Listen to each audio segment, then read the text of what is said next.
Okay, ಎಲ್ರಿಗೂ ಇವತ್ತಿನ ತರಗತಿಗೆ ಸ್ವಾಗತವನ್ನು ಬಯಸ್ತಾ, ನಾವು ಈಗಾಗಲೇ 2014ರಿಂದ 2024 ಟಿ ಇ ಟಿ ಪರೀಕ್ಷೆಯಲ್ಲಿ ಬಂದಿರತಕ್ಕಂಥ ಪ್ರಶ್ನೆಗಳ ಕುರಿತಾಗಿ ವಿಶ್ಲೇಷಣೆ ಮಾಡ್ತಕ್ಕಂಥ ಕೆಲಸವನ್ನು ಮಾಡ್ತಾ ಇದ್ದೇವೆ. ಅದು ಪಿಯಾಜೆ ಅವರ ಸಿದ್ಧಾಂತ ಆಗಿರ್ಬೋದು, ವೈಗೆಟಸ್ಕಿ ಅವರ ಸಿದ್ಧಾಂತ ಆಗಿರ್ಬೋದು, ಅದ್ರ ಜೊತೆಗೆ ಕಲಿಕೆ ಮತ್ತು ಕಲಿಕೆ ಮೇಲೆ ಪ್ರಭಾವ ಬೀರ್ತಕ್ಕಂಥ ಅಂಶಗಳಾಗಿರ್ಬೋದು, ಬೆಳವಣಿಗೆ ಮತ್ತು ವಿಕಾಸಕ್ಕೆ ಸಂಬಂಧಪಟ್ಟಂಥ ಪರಿಕಲ್ಪನೆ ಬಗ್ಗೆ ಆಗಿರ್ಬೋದು, ಹೀಗೆ ಬೇರೆ ಬೇರೆ ಪರಿಕಲ್ಪನೆ ಸಂಬಂಧಪಟ್ಟಂತೆ ನಾವೇನು ಮಾಡಿದ್ವಿ ಅಂತ ಕೇಳಿದಾಗ ಪ್ರಶ್ನೆ ಪತ್ರಿಕೆಯನ್ನು ವಿಶ್ಲೇಷಣೆ ಮಾಡ್ತಕ್ಕಂಥ ಕೆಲಸವನ್ನು ನಾವು ಹಿಂದಿನ ತರಗತಿಯಲ್ಲಿ ಮಾಡಿದ್ವಿ. ಇವತ್ತು ಒಂದು ಬಹಳಷ್ಟು ಪ್ರಮುಖವಾಗಿರ್ತಕ್ಕಂಥ ಪರಿಕಲ್ಪನೆ ಅದೇ ಅಂತ ಕೇಳಿದಾಗ ಪರ್ಸ್ನಾಲಿಟಿ ಅಂತಕ್ಕಂಥದ್ದು, ವ್ಯಕ್ತಿತ್ವ ಅಂತಕ್ಕಂಥ ಬಹಳಷ್ಟು ಪ್ರಮುಖವಾಗಿರ್ತಕ್ಕಂಥ ಪರಿಕಲ್ಪನೆ ಇದೆ. ಈ ವ್ಯಕ್ತಿತ್ವ ಅಂತಕ್ಕಂಥ ಅಧ್ಯಯನದಲ್ಲಿ ಕೂಡ ನಮ್ಮ ಟಿ ಇ ಟಿ ಪರೀಕ್ಷೆಯಲ್ಲಿ ಪ್ರಶ್ನೆಗಳು ಬರ್ತಾ ಇದ್ದಾವೆ. ಹಾಗಾಗಿ ಹಿಂದೆ ನಡೆದಿರ್ತಕ್ಕಂಥ ಸಿ ಇ ಟಿ ಪರೀಕ್ಷೆಗಳಲ್ಲಿ ಮತ್ತು ಟಿ ಇ ಟಿ ಪರೀಕ್ಷೆಯಲ್ಲಿ ಬಂದಿರತಕ್ಕಂಥ ಕೆಲವೊಂದಿಷ್ಟು ಪ್ರಶ್ನೆಗಳನ್ನು ಇವತ್ತಿನ ತರಗತಿಯಲ್ಲಿ ನಾವೇನು ಮಾಡಿದಾಗ ಅಧ್ಯಯನವನ್ನು ಮಾಡೋಣ. ಹಾಗಾದರೆ ವ್ಯಕ್ತಿತ್ವ ಅಂತಕ್ಕಂಥ ಒಂದು ಅಧ್ಯಯನವನ್ನು ಕಾನ್ಸೆಪ್ಟನ್ನು ತೆಗೆದುಕೊಂಡಾಗ ಆ ವ್ಯಕ್ತಿತ್ವ ಅಂತಕ್ಕಂಥ ಪರಿಕಲ್ಪನೆಯಲ್ಲಿ ಯಾವ ರೀತಿಯಾಗಿರ್ತಕ್ಕಂಥ ಪ್ರಶ್ನೆಗಳು ಬಂದಿದೆ ಅಂತ ನೋಡೋದಾಗಿದ್ದರೆ, ಫಸ್ಟ್ ಕ್ವಶನ್ ಹೀಗಿದೆ: ವ್ಯಕ್ತಿತ್ವ ಎಂಬ ಪದದ ಮೂಲ ಪದವಾದ ಪರ್ಸೋನಾದ ಭಾಷೆ. Options A German, options B Arabic, option C Latin, options D English. ಯಾವ ಭಾಷೆಯ ಪದ ಇದು? ವ್ಯಕ್ತಿತ್ವ ಎಂಬ ಪದದ ಮೂಲ ಪದವಾದ ಪರ್ಸೋನಾದ ಭಾಷೆ ಯಾವ ಭಾಷೆ? ಲ್ಯಾಟಿನ್ ಭಾಷೆಯ ಪದ ಸರ್. ಲ್ಯಾಟಿನ್ ಭಾಷೆಯ ಪದ. ಎಸ್. ಯಾಕೆ ಅಂತ ಕೇಳಿದಾಗ ಆಲ್ಮೋಸ್ಟ್ ಆಲ್ ಯಾವುದೇ ಪದವನ್ನು ತೆಗೆದುಕೊಂಡಾಗ ಅದು ಗ್ರೀಕ್ ಭಾಷೆಯ ಪದಗಳಾಗಿ ನಾವು ನೋಡ್ತಾ ಇದ್ದೀವಿ. ಅದರಲ್ಲೂ ವ್ಯಕ್ತಿತ್ವ ಎಂಬ ಪದದ ಮೂಲ ಪದವಾದ ಪರ್ಸೋನಾದ ಭಾಷೆ ಅಂತಕ್ಕಂಥ ಪ್ರಶ್ನೆ ಬಂದಾಗ ಪರ್ಸೋನಾ ಅಂತಕ್ಕಂಥ ಪದ ಲ್ಯಾಟಿನ್ ಭಾಷೆಯ ಪದವಾಗಿದೆ. ನಾವು ಅರ್ಥವನ್ನು ಅಧ್ಯಯನ ಮಾಡಬೇಕಾದ್ರೆ ನೋಡ್ತೀವಿ. ವ್ಯಕ್ತಿತ್ವ ಎಂಬ ಪದಕ್ಕೆ ಆಂಗ್ಲ ಭಾಷೆಯಲ್ಲಿ ಪರ್ಸ್ನಾಲಿಟಿ ಅಂತ ಕರಿತೀವಿ. ಆ ಪರ್ಸ್ನಾಲಿಟಿ ಅಂತಕ್ಕಂಥ ಆಂಗ್ಲ ಭಾಷೆಯ ಪದ ಲ್ಯಾಟಿನ್ ಭಾಷೆಯ ಪರ್ಸೋನಾದಿಂದ ಬಂದಿದೆ ಅಂತ ಕರಿತೀವಿ. ಲ್ಯಾಟಿನ್ ಭಾಷೆಯ ಪರ್ಸೋನಾ ಎಂಬ ಪದದ ಅರ್ಥ ಏನಂತ ಕೇಳಿದಾಗ ಅಲ್ಲಿ ಮುಖವಾಡ ಅಥವಾ ವೇಷಧಾರಿ ಅಂತಕ್ಕಂಥದ್ದು ಬರ್ತದೆ. ಪದದ ಶಬ್ದಾರ್ಥವನ್ನು ಗಮನಿಸಿದಾಗ ಮುಖವಾಡ ಅಥವಾ ವೇಷಧಾರಿ ಅಂತಕ್ಕಂಥದ್ದು ನಾವು ನೋಡ್ತಾ ಇದ್ದೀವಿ. ಆದರೆ ವ್ಯಕ್ತಿತ್ವ ಅಂತಕ್ಕಂಥ ಪದ ಕೇವಲ ಮುಖವಾಡ ಮತ್ತು ವೇಷಧಾರಿ ಅಂತಕ್ಕಂಥ ಪದಕ್ಕೆ ಮಾತ್ರ ಸೀಮಿತವಾಗಿದೆ. ವ್ಯಕ್ತಿತ್ವ ಅಂತಕ್ಕಂಥ ವಿಶಾಲವಾಗಿರ್ತಕ್ಕಂಥ ಅರ್ಥವನ್ನು ಒಳಗೊಂಡಿರ್ತಕ್ಕಂಥದ್ದು. ಯಾವ ರೀತಿಯಾಗಿ ವಿಶಾಲವಾಗಿರ್ತಕ್ಕಂಥ ಅರ್ಥವನ್ನು ಒಳಗೊಂಡಿದೆ ಅಂತ ಕೇಳಿದಾಗ ವ್ಯಕ್ತಿಯ ಸಂಪೂರ್ಣವಾಗಿರ್ತಕ್ಕಂಥ ಮಾನಸಿಕ ಮತ್ತು ದೈಹಿಕ ಅಂಶಗಳನ್ನು ಒಳಗೊಂಡು ಆ ವ್ಯಕ್ತಿಯ ಸಂಪೂರ್ಣವಾಗಿರ್ತಕ್ಕಂಥ ಒಂದು ವ್ಯಕ್ತಿತ್ವ ತೋರಿಸ್ಬೇಕಾಗಿತ್ತಂತಂದರೆ ಕೇವಲ ಇಲ್ಲಿ ಮುಖವಾಡ ಅಂತಕ್ಕಂಥದ್ದು ಅಥವಾ ವೇಷಧಾರಿ ಅಂತಕ್ಕಂಥದ್ದು ಸಂಕ್ಷಿಪ್ತವಾಗಿರ್ತಕ್ಕಂಥ ಸಂಕುಚಿತವಾಗಿರ್ತಕ್ಕಂಥ ಪದಗಳಾಗಿ ಕಂಡು ಬರ್ತವೆ. ಆದರೆ ವ್ಯಕ್ತಿತ್ವ ಅಂತಕ್ಕಂಥ ಪದಕ್ಕೆ ಬಹಳಷ್ಟು ವಿಶಾಲವಾಗಿರ್ತಕ್ಕಂಥ ಅರ್ಥ ಇದೆ ಅಂತಕ್ಕಂಥದ್ದು ನಾವಿಲ್ಲಿ ನೋಡಬೇಕಾಗುತ್ತೆ. ಅಂದರೆ ಪರ್ಸೋನಾ ಅಂತಕ್ಕಂಥ ಪದದ ಅರ್ಥ ಮುಖವಾಡ ಮತ್ತು ವೇಷಧಾರಿ ಅಂತ ಯಾಕೆ ಬಂತು ಅಂತಕ್ಕಂಥ ಪ್ರಶ್ನೆ ನಮ್ಮಲ್ಲಿ ಬಂದಿದೆ. ಆದರೆ ಹಿಂದೆ ಗ್ರೀಕ್ ದೇಶದಲ್ಲಿ ಏನು ಮಾಡ್ತಾರೆ ಅಂತ ಕೇಳಿದಾಗ ಥಿಯೇಟರ್ಗಳಲ್ಲಿ ನಾಟಕಗಳನ್ನು ಅಭಿನಯಿಸ್ತಾ ಇದ್ರು. ಆ ಥಿಯೇಟರ್ಗಳಲ್ಲಿ ನಾಟಕಗಳನ್ನು ಅಭಿನಯಿಸ್ತಕ್ಕಂಥ ಸಂದರ್ಭದಲ್ಲಿ ಆ ನಾಟಕದಲ್ಲಿ ಪಾತ್ರಧಾರಿಯಾಗಿರ್ತಕ್ಕಂಥ ವ್ಯಕ್ತಿ ಯಾವ ಪಾತ್ರವನ್ನು ಮಾಡಿದನೋ ಆ ಪಾತ್ರದ ವೇಷವನ್ನು ಹಾಕಿಕೊಂಡು ಬರ್ತಾ ಇದ್ದ, ಮುಖವಾಡವನ್ನು ಹಾಕಿಕೊಂಡು ಬರ್ತಾ ಇದ್ದ. ಅಲ್ಲಿ ಏನು ಬಳಕೆ ಮಾಡೋದು ಕೇಳಿದಾಗ ಅವರು ಪರ್ಸೋನಾ ಅಂತ ಪದವನ್ನು ಬಳಕೆ ಮಾಡಿದರು. ಹಾಗಾಗಿ ಆ ಪರ್ಸೋನಾ ಅಂತಕ್ಕಂಥ ಪದದ ಅರ್ಥ ಏನಂತ ಕೇಳಿದಾಗ ಮುಖವಾಡ ಅಥವಾ ವೇಷಧಾರಿ ಅಂತಕ್ಕಂಥದ್ದು. ಆದ್ದರಿಂದ ಈ ಪದವನ್ನು ನಾವು ಸಂಕುಚಿತವಾಗಿ ಅರ್ಥ ಮಾಡಿಕೊಳ್ಳದೆ ಈ ಒಂದು ಮುಖವಾಡದ ವೇಷಧಾರಿ ಅಂತಕ್ಕಂಥ ಏನಂತ ಕೇಳಿದಾಗ ಒಬ್ಬ ಆದರ್ಶ ವ್ಯಕ್ತಿಯ ಸಂಪೂರ್ಣ ವ್ಯಕ್ತಿತ್ವವನ್ನು ತೋರಿಸ್ತಕ್ಕಂಥದ್ದು ನಾವು ನೋಡ್ತಾ ಇದ್ದೀವಿ. ನಮ್ಮಲ್ಲಿ ಕೂಡ ನಾಟಕಗಳು ಜರುಗ್ತಾ ಇದ್ದಾವೆ. ಆ ನಾಟಕಗಳನ್ನು ಅಭಿನಯಿಸ್ತಕ್ಕಂಥ ಸಂದರ್ಭದಲ್ಲಿ ಒಬ್ಬ ರಾಮನ ಪಾತ್ರಧಾರಿಯಾಗಿರ್ತಕ್ಕಂಥ ವ್ಯಕ್ತಿ ರಾಮನ ಕೆಲವೊಂದಿಷ್ಟು ಆದರ್ಶಗಳನ್ನು ಕೆಲವೊಂದಿಷ್ಟಾದರೂ ಏನು ಮಾಡ್ತಾನೆ ಅಂತ ಕೇಳಿದಾಗ ಅಳವಡಿಸಿಕೊಳ್ಳಲು ಸಾಧ್ಯ ಆಗುತ್ತೆ. ಯಾಕೆ ಅಂತ ಕೇಳಿದಾಗ ಆ ಒಂದು ರಾಮನ ವೇಷ ಅಂತಕ್ಕಂಥದ್ದು, ಆ ರಾಮನ ಒಂದು ಅವತಾರ ಅಂತಕ್ಕಂಥ ರೂಪ ಅಂತಕ್ಕಂಥದ್ದು ಅವನಲ್ಲಿ ಏನಾಗುತ್ತೆ ಅಂತ ಪ್ರಭಾವ ಬೀರ್ತದೆ.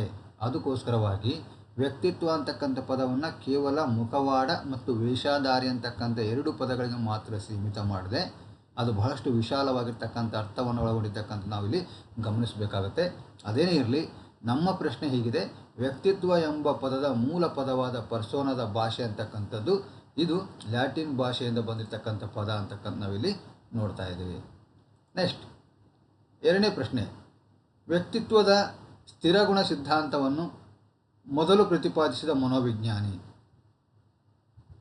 ಆಪ್ಷನ್ಸ್ ಎ ಹೇಳ್ತಾ ಇದೆ ಕೆಟಲ್, ಆಪ್ಷನ್ಸ್ ಬಿ ಹೇಳ್ತಾ ಇದೆ ಐಶೆಂಕ್, ಆಪ್ಷನ್ಸ್ ಸಿ ಹೇಳ್ತಾ ಇದೆ ಆಲ್ಪೋರ್ಟ್, ಆಪ್ಷನ್ಸ್ ಡಿ ಹೇಳ್ತಾ ಇದೆ ಕ್ರೇಶ್ಮರ್.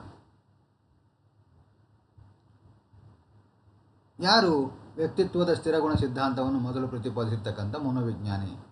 ಕೆಟಲ್ ಅವರು, ಐಶೆಂಕ್ ಅವರು, ಆಲ್ಪೋರ್ಟ್ ಅವರು ಅಥವಾ ಕ್ರೇಶ್ಮರ್ ಅವರು? ಏನಿಂಗ ವ್ಯಕ್ತಿತ್ವದ ಸ್ಥಿರಗುಣ ಸಿದ್ಧಾಂತ ಅಂದ್ರೆ ಏನು? ಯಾವುದಕ್ಕೆ ವ್ಯಕ್ತಿತ್ವ ಸ್ಥಿರಗುಣ ಸಿದ್ಧಾಂತ ಅಂತ ಕರೀತಾರೆ? ನೋಡಿ, ವ್ಯಕ್ತಿತ್ವವನ್ನು ವಿಶ್ಲೇಷಣೆ ಮಾಡ್ತಕ್ಕಂಥ ಸಂದರ್ಭದಲ್ಲಿ ಯಾವ ರೀತಿಯಾಗಿ ವ್ಯಕ್ತಿತ್ವವನ್ನು ವಿಶ್ಲೇಷಣೆ ಮಾಡಬೇಕು ಅನ್ನೋದಕ್ಕೋಸ್ಕರವಾಗಿ ಕೆಲವೊಂದಿಷ್ಟು ಮಾರ್ಗಗಳನ್ನು ಹುಡುಕಿದರು.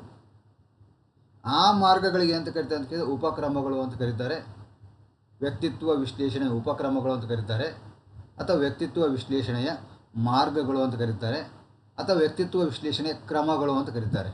ಯಾವುದೇ ಪದವನ್ನು ಅಲ್ಲಿ ಬಳಕೆ ಮಾಡ್ಕೊಳ್ಬೋದು. ಆ ವ್ಯಕ್ತಿತ್ವವನ್ನು ವಿಶ್ಲೇಷಣೆ ಮಾಡಲಿಕ್ಕೆ ಬಳಸಿಕೊಂಡಿರ್ತಕ್ಕಂಥ ಕ್ರಮಗಳನ್ನು ವ್ಯಕ್ತಿತ್ವ ವಿಶ್ಲೇಷಣೆಯ ಮಾರ್ಗಗಳಂತ ಕರೀತಾರೆ. ಅಂಥ ವ್ಯಕ್ತಿತ್ವ ವಿಶ್ಲೇಷಣೆಯ ಮಾರ್ಗಗಳಲ್ಲಿ ಪ್ರಮುಖವಾಗಿ 3 ಪ್ರಕಾರಗಳು ಕಂಡುಬರ್ತವೆ. ಆ 3 ಪ್ರಕಾರ ಯಾವಂತ ಕೇಳಿದಾಗ ಮೊದಲೇ ಪ್ರಕಾರ ಹೇಳ್ತದೆ ಟೈಪ್ ಅಪ್ರೋಚಸ್ ಅಂತೇಳಿ, ಪ್ರರೂಪ ಉಪಕ್ರಮ.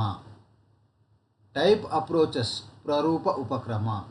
ಪ್ರರೂಪ ಉಪಕ್ರಮ ಅಂತಂದರೆ ವ್ಯಕ್ತಿಯ ಶಾರೀರಿಕ ಅಂಶವನ್ನು ಗಮನದಲ್ಲಿಟ್ಟುಕೊಂಡು ವ್ಯಕ್ತಿತ್ವವನ್ನು ವಿಶ್ಲೇಷಣೆ ಮಾಡಿರೋದಕ್ಕೆ ಪ್ರರೂಪ ಉಪಕ್ರಮ ಅಂತ ಕರೆದರು.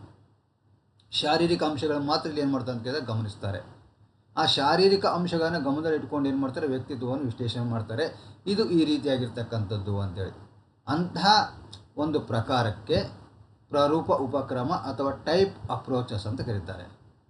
ಇನ್ನು 2ನೇ ಪ್ರಕಾರ ಬರ್ತದೆ ಟ್ರೈಟ್ ಅಪ್ರೋಚಸ್ ಅಂತೇಳಿ. ಇದು ಟೈಪು, ಇದು ಟ್ರೈಟು.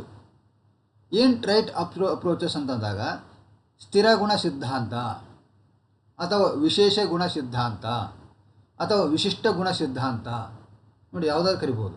ಸ್ಥಿರ ಗುಣ ಸಿದ್ಧಾಂತ ಅಂತ ಕರಿಬೋದು, ಅಥವಾ ವಿಶೇಷ ಗುಣ ಸಿದ್ಧಾಂತ ಅಂತ ಕರಿಬೋದು, ಅಥವಾ ವಿಶಿಷ್ಟ ಗುಣ ಸಿದ್ಧಾಂತ ಅಂತ ಕರಿಬೋದು. ಯಾವುದಾದ್ರು ಕರಿಬೋದು.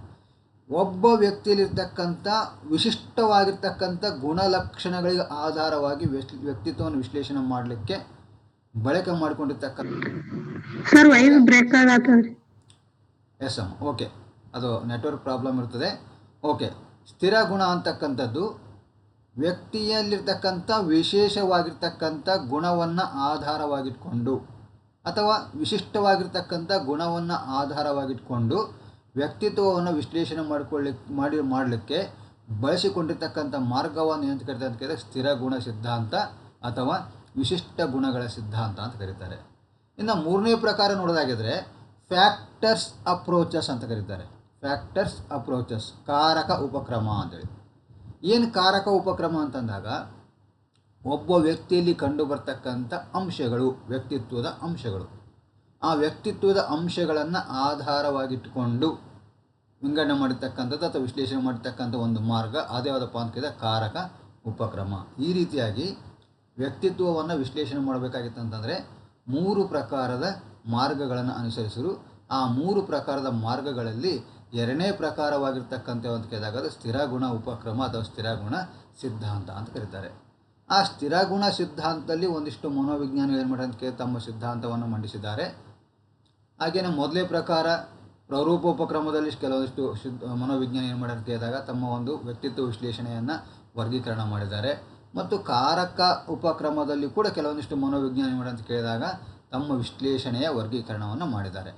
ನಮ್ಮ ಪ್ರಶ್ನೆ ಇರತಕ್ಕಂಥದ್ದು ವ್ಯಕ್ತಿತ್ವದ ಸ್ಥಿರಗುಣ ಸಿದ್ಧಾಂತವನ್ನು ಮೊದಲು ಪ್ರತಿಪಾದಿಸಿದ ಮನೋವಿಜ್ಞಾನಿ ಯಾರು ಅಂತಕ್ಕಂಥದ್ದು. ಕೆಟಲ್ ಅವ್ರು ಬರ್ತಾರೋ, ಐಶಂಕ್ ಅವ್ರು ಬರ್ತಾರೋ, ಅಥವಾ ಆಲ್ಪೋರ್ಟ್ ಅವ್ರು ಬರ್ತಾರೋ, ಅಥವಾ ಕ್ರೇಶ್ಮರ್ ಅವ್ರು ಬರ್ತಾರೋ?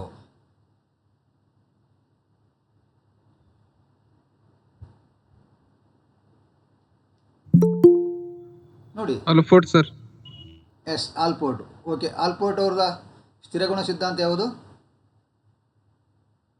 Correct answer. ನೀವು ಕೊಟ್ಟಿರ್ತಕ್ಕಂಥ ಆನ್ಸರ್ ಕರೆಕ್ಟ್ ಇದೆ, ಆಲ್ಪೋರ್ಟ್. ಆ ಆಲ್ಪೋರ್ಟ್ರವರ ಸ್ಥಿರಗುಣ ಸಿದ್ಧಾಂತ ಯಾವುದು? ನಾಳೆ ಪ್ರಶ್ನೆ ಇದು ಕೂಡ ಬರ್ಬೋದು, ಹೌದಾ? ಅದಕ್ಕೋಸ್ಕರವಾಗಿ ಗೊತ್ತಿರಬೇಕು. ಆಲ್ಪೋರ್ಟ್ರವರ ವ್ಯಕ್ತಿತ್ವ ವಿನ್ಯಾಸಗೊಳಿಸುವಿಕೆಯ ಸಿದ್ಧಾಂತ ಅಂತ ಕರೀತಾರೆ. ವ್ಯಕ್ತಿತ್ವ ವಿನ್ಯಾಸಗೊಳಿಸುವಿಕೆಯ ಸಿದ್ಧಾಂತ.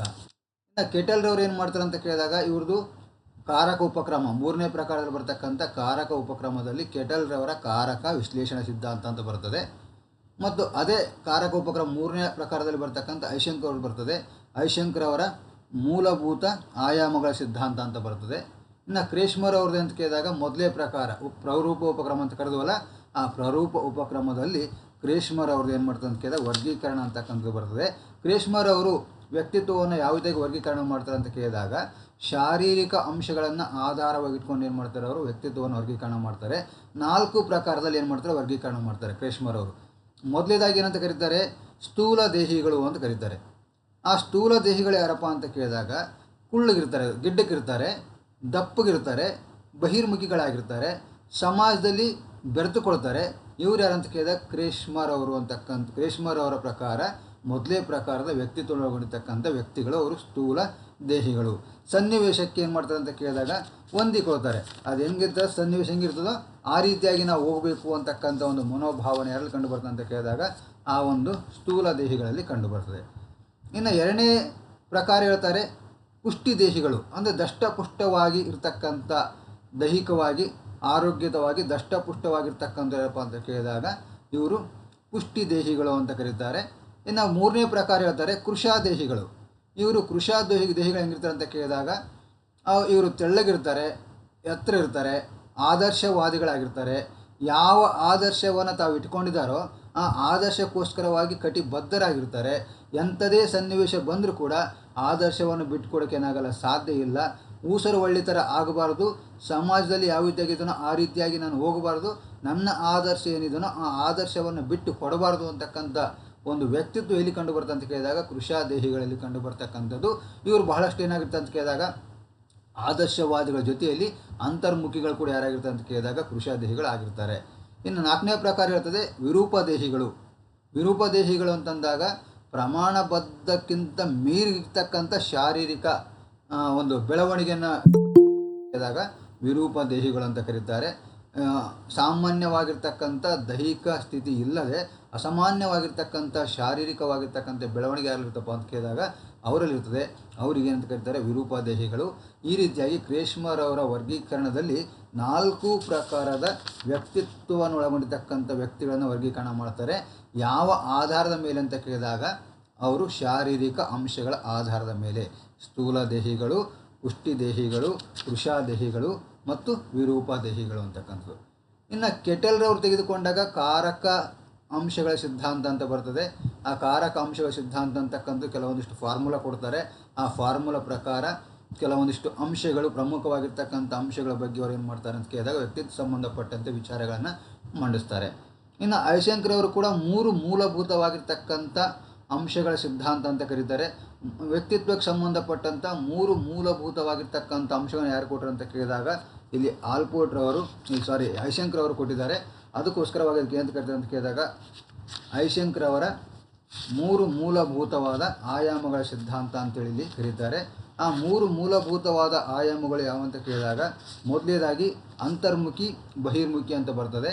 2ನೇದಾಗಿ ನರ ದೌರ್ಬಲ್ಯತೆ ಯಥಾಸ್ಥಿತಿ ಅಂತ ಬರ್ತದೆ. 3ನೇದಾಗಿ ಮನೋವಿಕಾರ ರೋಗ ಅಂತ ಬರ್ತದೆ. ಈ 3 ರೀತಿಯಾಗಿರ್ತಕ್ಕಂಥ ವರ್ಗೀಕರಣ ಒಳಗೊಂಡಿರ್ತಕ್ಕಂಥ ಒಂದು ವ್ಯಕ್ತಿತ್ವದ ವಿಶ್ಲೇಷಣೆಯನ್ನು H.J. ಐಶಂಕ್ ಅಂತಕ್ಕಂಥ ಮನೋವಿಜ್ಞಾನಿ ಮಾಡಿದ್ದಾರೆ. ಇನ್ನು ಈ ಒಂದು ಪ್ರಶ್ನೆಗೆ ವ್ಯಕ್ತಿತ್ವದ ಸ್ಥಿರಗುಣ ಸಿದ್ಧಾಂತದ ಬಗ್ಗೆ ಕೇಳಿರ್ತಕ್ಕಂಥ ಪ್ರಶ್ನೆಗೆ ಸರಿಯಾಗಿರ್ತಕ್ಕಂಥ ಆನ್ಸರ್ ಯಾವಂತ ಕೇಳಿದಾಗ ಆಲ್ಪೋರ್ಟ್ ಅಂತ ನಾವು ಹೇಳ್ತಿದ್ವಿ. ಆಲ್ಪೋರ್ಟ್ರವರ ಸಿದ್ಧಾಂತ ಯಾವಂತ ಕೇಳಿದಾಗ ವ್ಯಕ್ತಿತ್ವ ವಿನ್ಯಾಸಗೊಳಿಸುವಿಕೆ ಸಿದ್ಧಾಂತ ಅಂತ ಕರೀತಾರೆ. ವ್ಯಕ್ತಿತ್ವ ವಿನ್ಯಾಸಗೊಳಿಸುವಿಕೆ ಸಿದ್ಧಾಂತದಲ್ಲಿ ಆಲ್ಪೋರ್ಟ್ರವ್ರಿಗೆ ಕೂಡ ಏನು ಮಾಡ್ತಾರಪ್ಪ ಅಂತ ಕೇಳಿದಾಗ ವ್ಯಕ್ತಿತ್ವ ಯಾವ ರೀತಿಯಾಗಿ ಇರ್ತದೆ ಅಂತಕ್ಕಂಥ ಅಂಶವನ್ನು ವಿಶ್ಲೇಷಣೆ ಮಾಡ್ತಾರೆ. ಆ ವಿಶ್ಲೇಷಣೆ ಮಾಡ್ತಕ್ಕಂಥ ಸಂದರ್ಭದಲ್ಲಿ ಇಲ್ಲಿ ಪ್ರಮುಖವಾಗಿ 2 ಪ್ರಕಾರದ ವ್ಯಕ್ತಿತ್ವ ಒಳಗೊಂಡಿರ್ತಕ್ಕಂಥ ಅಂಶಗಳನ್ನು ಕೊಡ್ತಾರೆ. ಯಾರು? ಆಲ್ಪೋರ್ಟ್ರವರು. ವ್ಯಕ್ತಿತ್ವ ಹೆಂಗೆ ವಿನ್ಯಾಸಗೊಂಡಿದಂತಕ್ಕಂಥ ಅಂಶ ಹೇಳುವಾಗ 2 ಪ್ರಕಾರದಲ್ಲಿ ವಿನ್ಯಾಸಗೊಳ್ಳುತ್ತದೆ. ಮೊದಲನೇದಾಗಿ ಮೂಲಭೂತವಾಗಿರ್ತಕ್ಕಂಥ ಸ್ಥಿರ ಗುಣಗಳು ಅಂತ ಕರೀತಾರೆ. ಎರಡನೇದಾಗಿ ಸಾಮಾನ್ಯವಾಗಿರ್ತಕ್ಕಂಥ ಸ್ಥಿರ ಗುಣ ಅಂತ ಕರೀತಾರೆ. ನೋಡಿರಿ, ಮೂಲಭೂತವಾದ ಸ್ಥಿರ ಗುಣಗಳು ಮತ್ತು ಸಾಮಾನ್ಯ ಸ್ಥಿರ ಗುಣಗಳು. ಮೂಲಭೂತವಾದ ಸ್ಥಿರ ಗುಣಗಳಲ್ಲಿ ಮತ್ತೆ 3 ಅಂಶಗಳನ್ನು ಕೊಡ್ತಾರೆ. ಯಾವ ಬೇಸಿಕ್ ಆಗಿರ್ತಕ್ಕಂಥ ಟ್ರೈಟ್ ಅಪ್ರೋಚಸ್ ಅಂತ ಕರಿತೀವೋ, ಮೂಲಭೂತವಾಗಿರ್ತಕ್ಕಂಥ ಸ್ಥಿರ ಗುಣಗಳಂತ ಕರಿತೀವೋ, ಆ ಮೂಲಭೂತವಾಗಿರ್ತಕ್ಕಂಥ ಸ್ಥಿರ ಗುಣಗಳಲ್ಲಿ ಮತ್ತೆ 3 ಅಂಶಗಳನ್ನು ಕೊಡ್ತಾರೆ. ಆ 3 ಅಂಶಗಳಲ್ಲಿ ಮೊದಲೇ ಅಂಶ ಯಾವುದಪ್ಪ ಅಂತ ಕೇಳಿದಾಗ ಕ್ರಮಾಗತ ಸ್ಥಿರ ಗುಣ ಅಂತಕ್ಕಂಥ ಮೊದಲೇದಾಗಿ ಬರ್ತದೆ. ಎರಡನೇದಾಗಿ ಕೇಂದ್ರೀಯ ಸ್ಥಿರ ಗುಣ ಅಂತಕ್ಕಂಥ ಬರ್ತದೆ. ಮೂರನೇದಾಗಿ ಆನುಷಂಗಿಕ ಸ್ಥಿರ ಗುಣಗಳು ಅಂತ ಬರ್ತದೆ.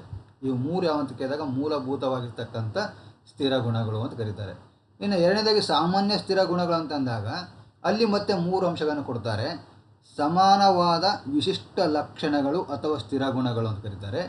ಎರಡನೇದಾಗಿ ವೈಯಕ್ತಿಕ ಸ್ಥಿರ ಗುಣಗಳು ಅಂತ ಕರೀತಾರೆ. ಮೂರನೇದಾಗಿ ಕಾರ್ಯಾತ್ಮಕ ಸ್ವಯಮಾಧಿಪತ್ಯದ ಪ್ರೇರಕಗಳು ಅಂತ ಕರೀತಾರೆ.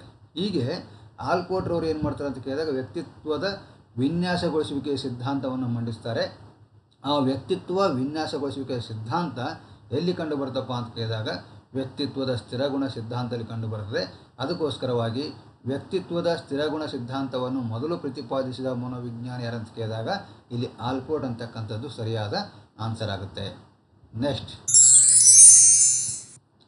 3ನೇ ಪ್ರಶ್ನೆ ಹೀಗಿದೆ: ಹೆಚ್ಚು ಪ್ರಚಲಿತವಾಗಿರುವ ವ್ಯಕ್ತಿತ್ವದ ವರ್ಗೀಕರಣದ ಅಂತರ್ಮುಖಿ ಮತ್ತು ಬಹಿರ್ಮುಖಿ ವಿಧಗಳನ್ನು ನೀಡಿದವರು. Options A R B. Cattell, options B Allport, option C Carl Jung, option D Eysenck. ಯಾರು ಅಂತರ್ಮುಖಿ ಮತ್ತು ಬಹಿರ್ಮುಖಿ ವಿಧಗಳನ್ನು ನೀಡಿರ್ತಕ್ಕಂಥ ಮನೋವಿಜ್ಞಾನಿ?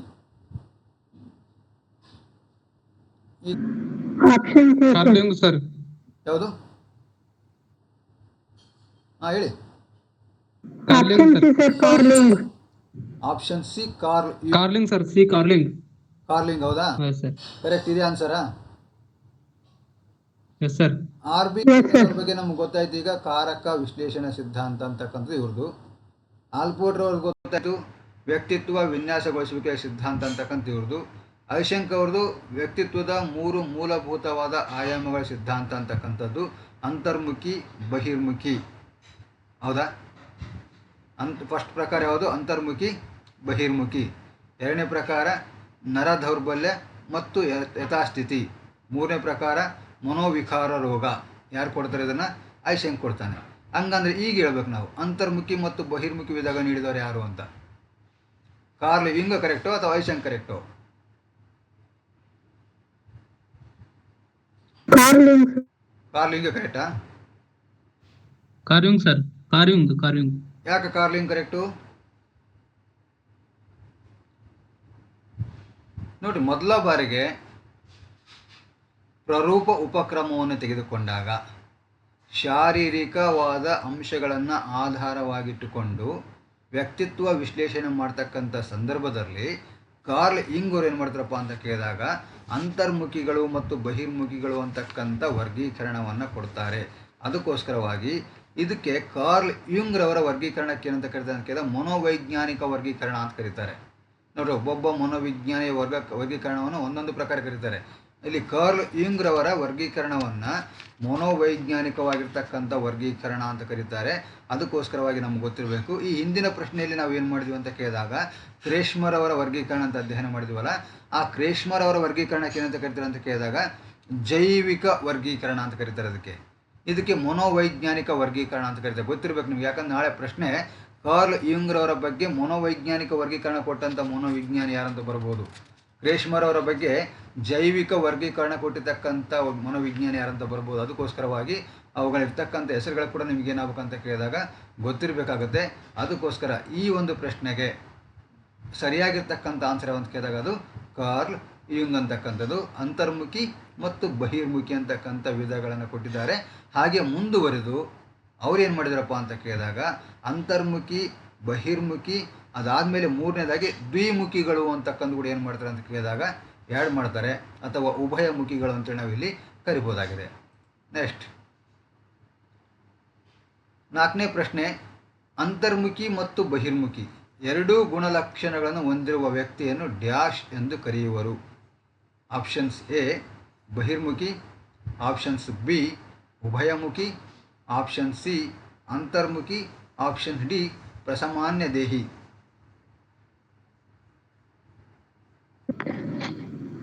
ಉಭಯಮುಖಿ ಸರ್.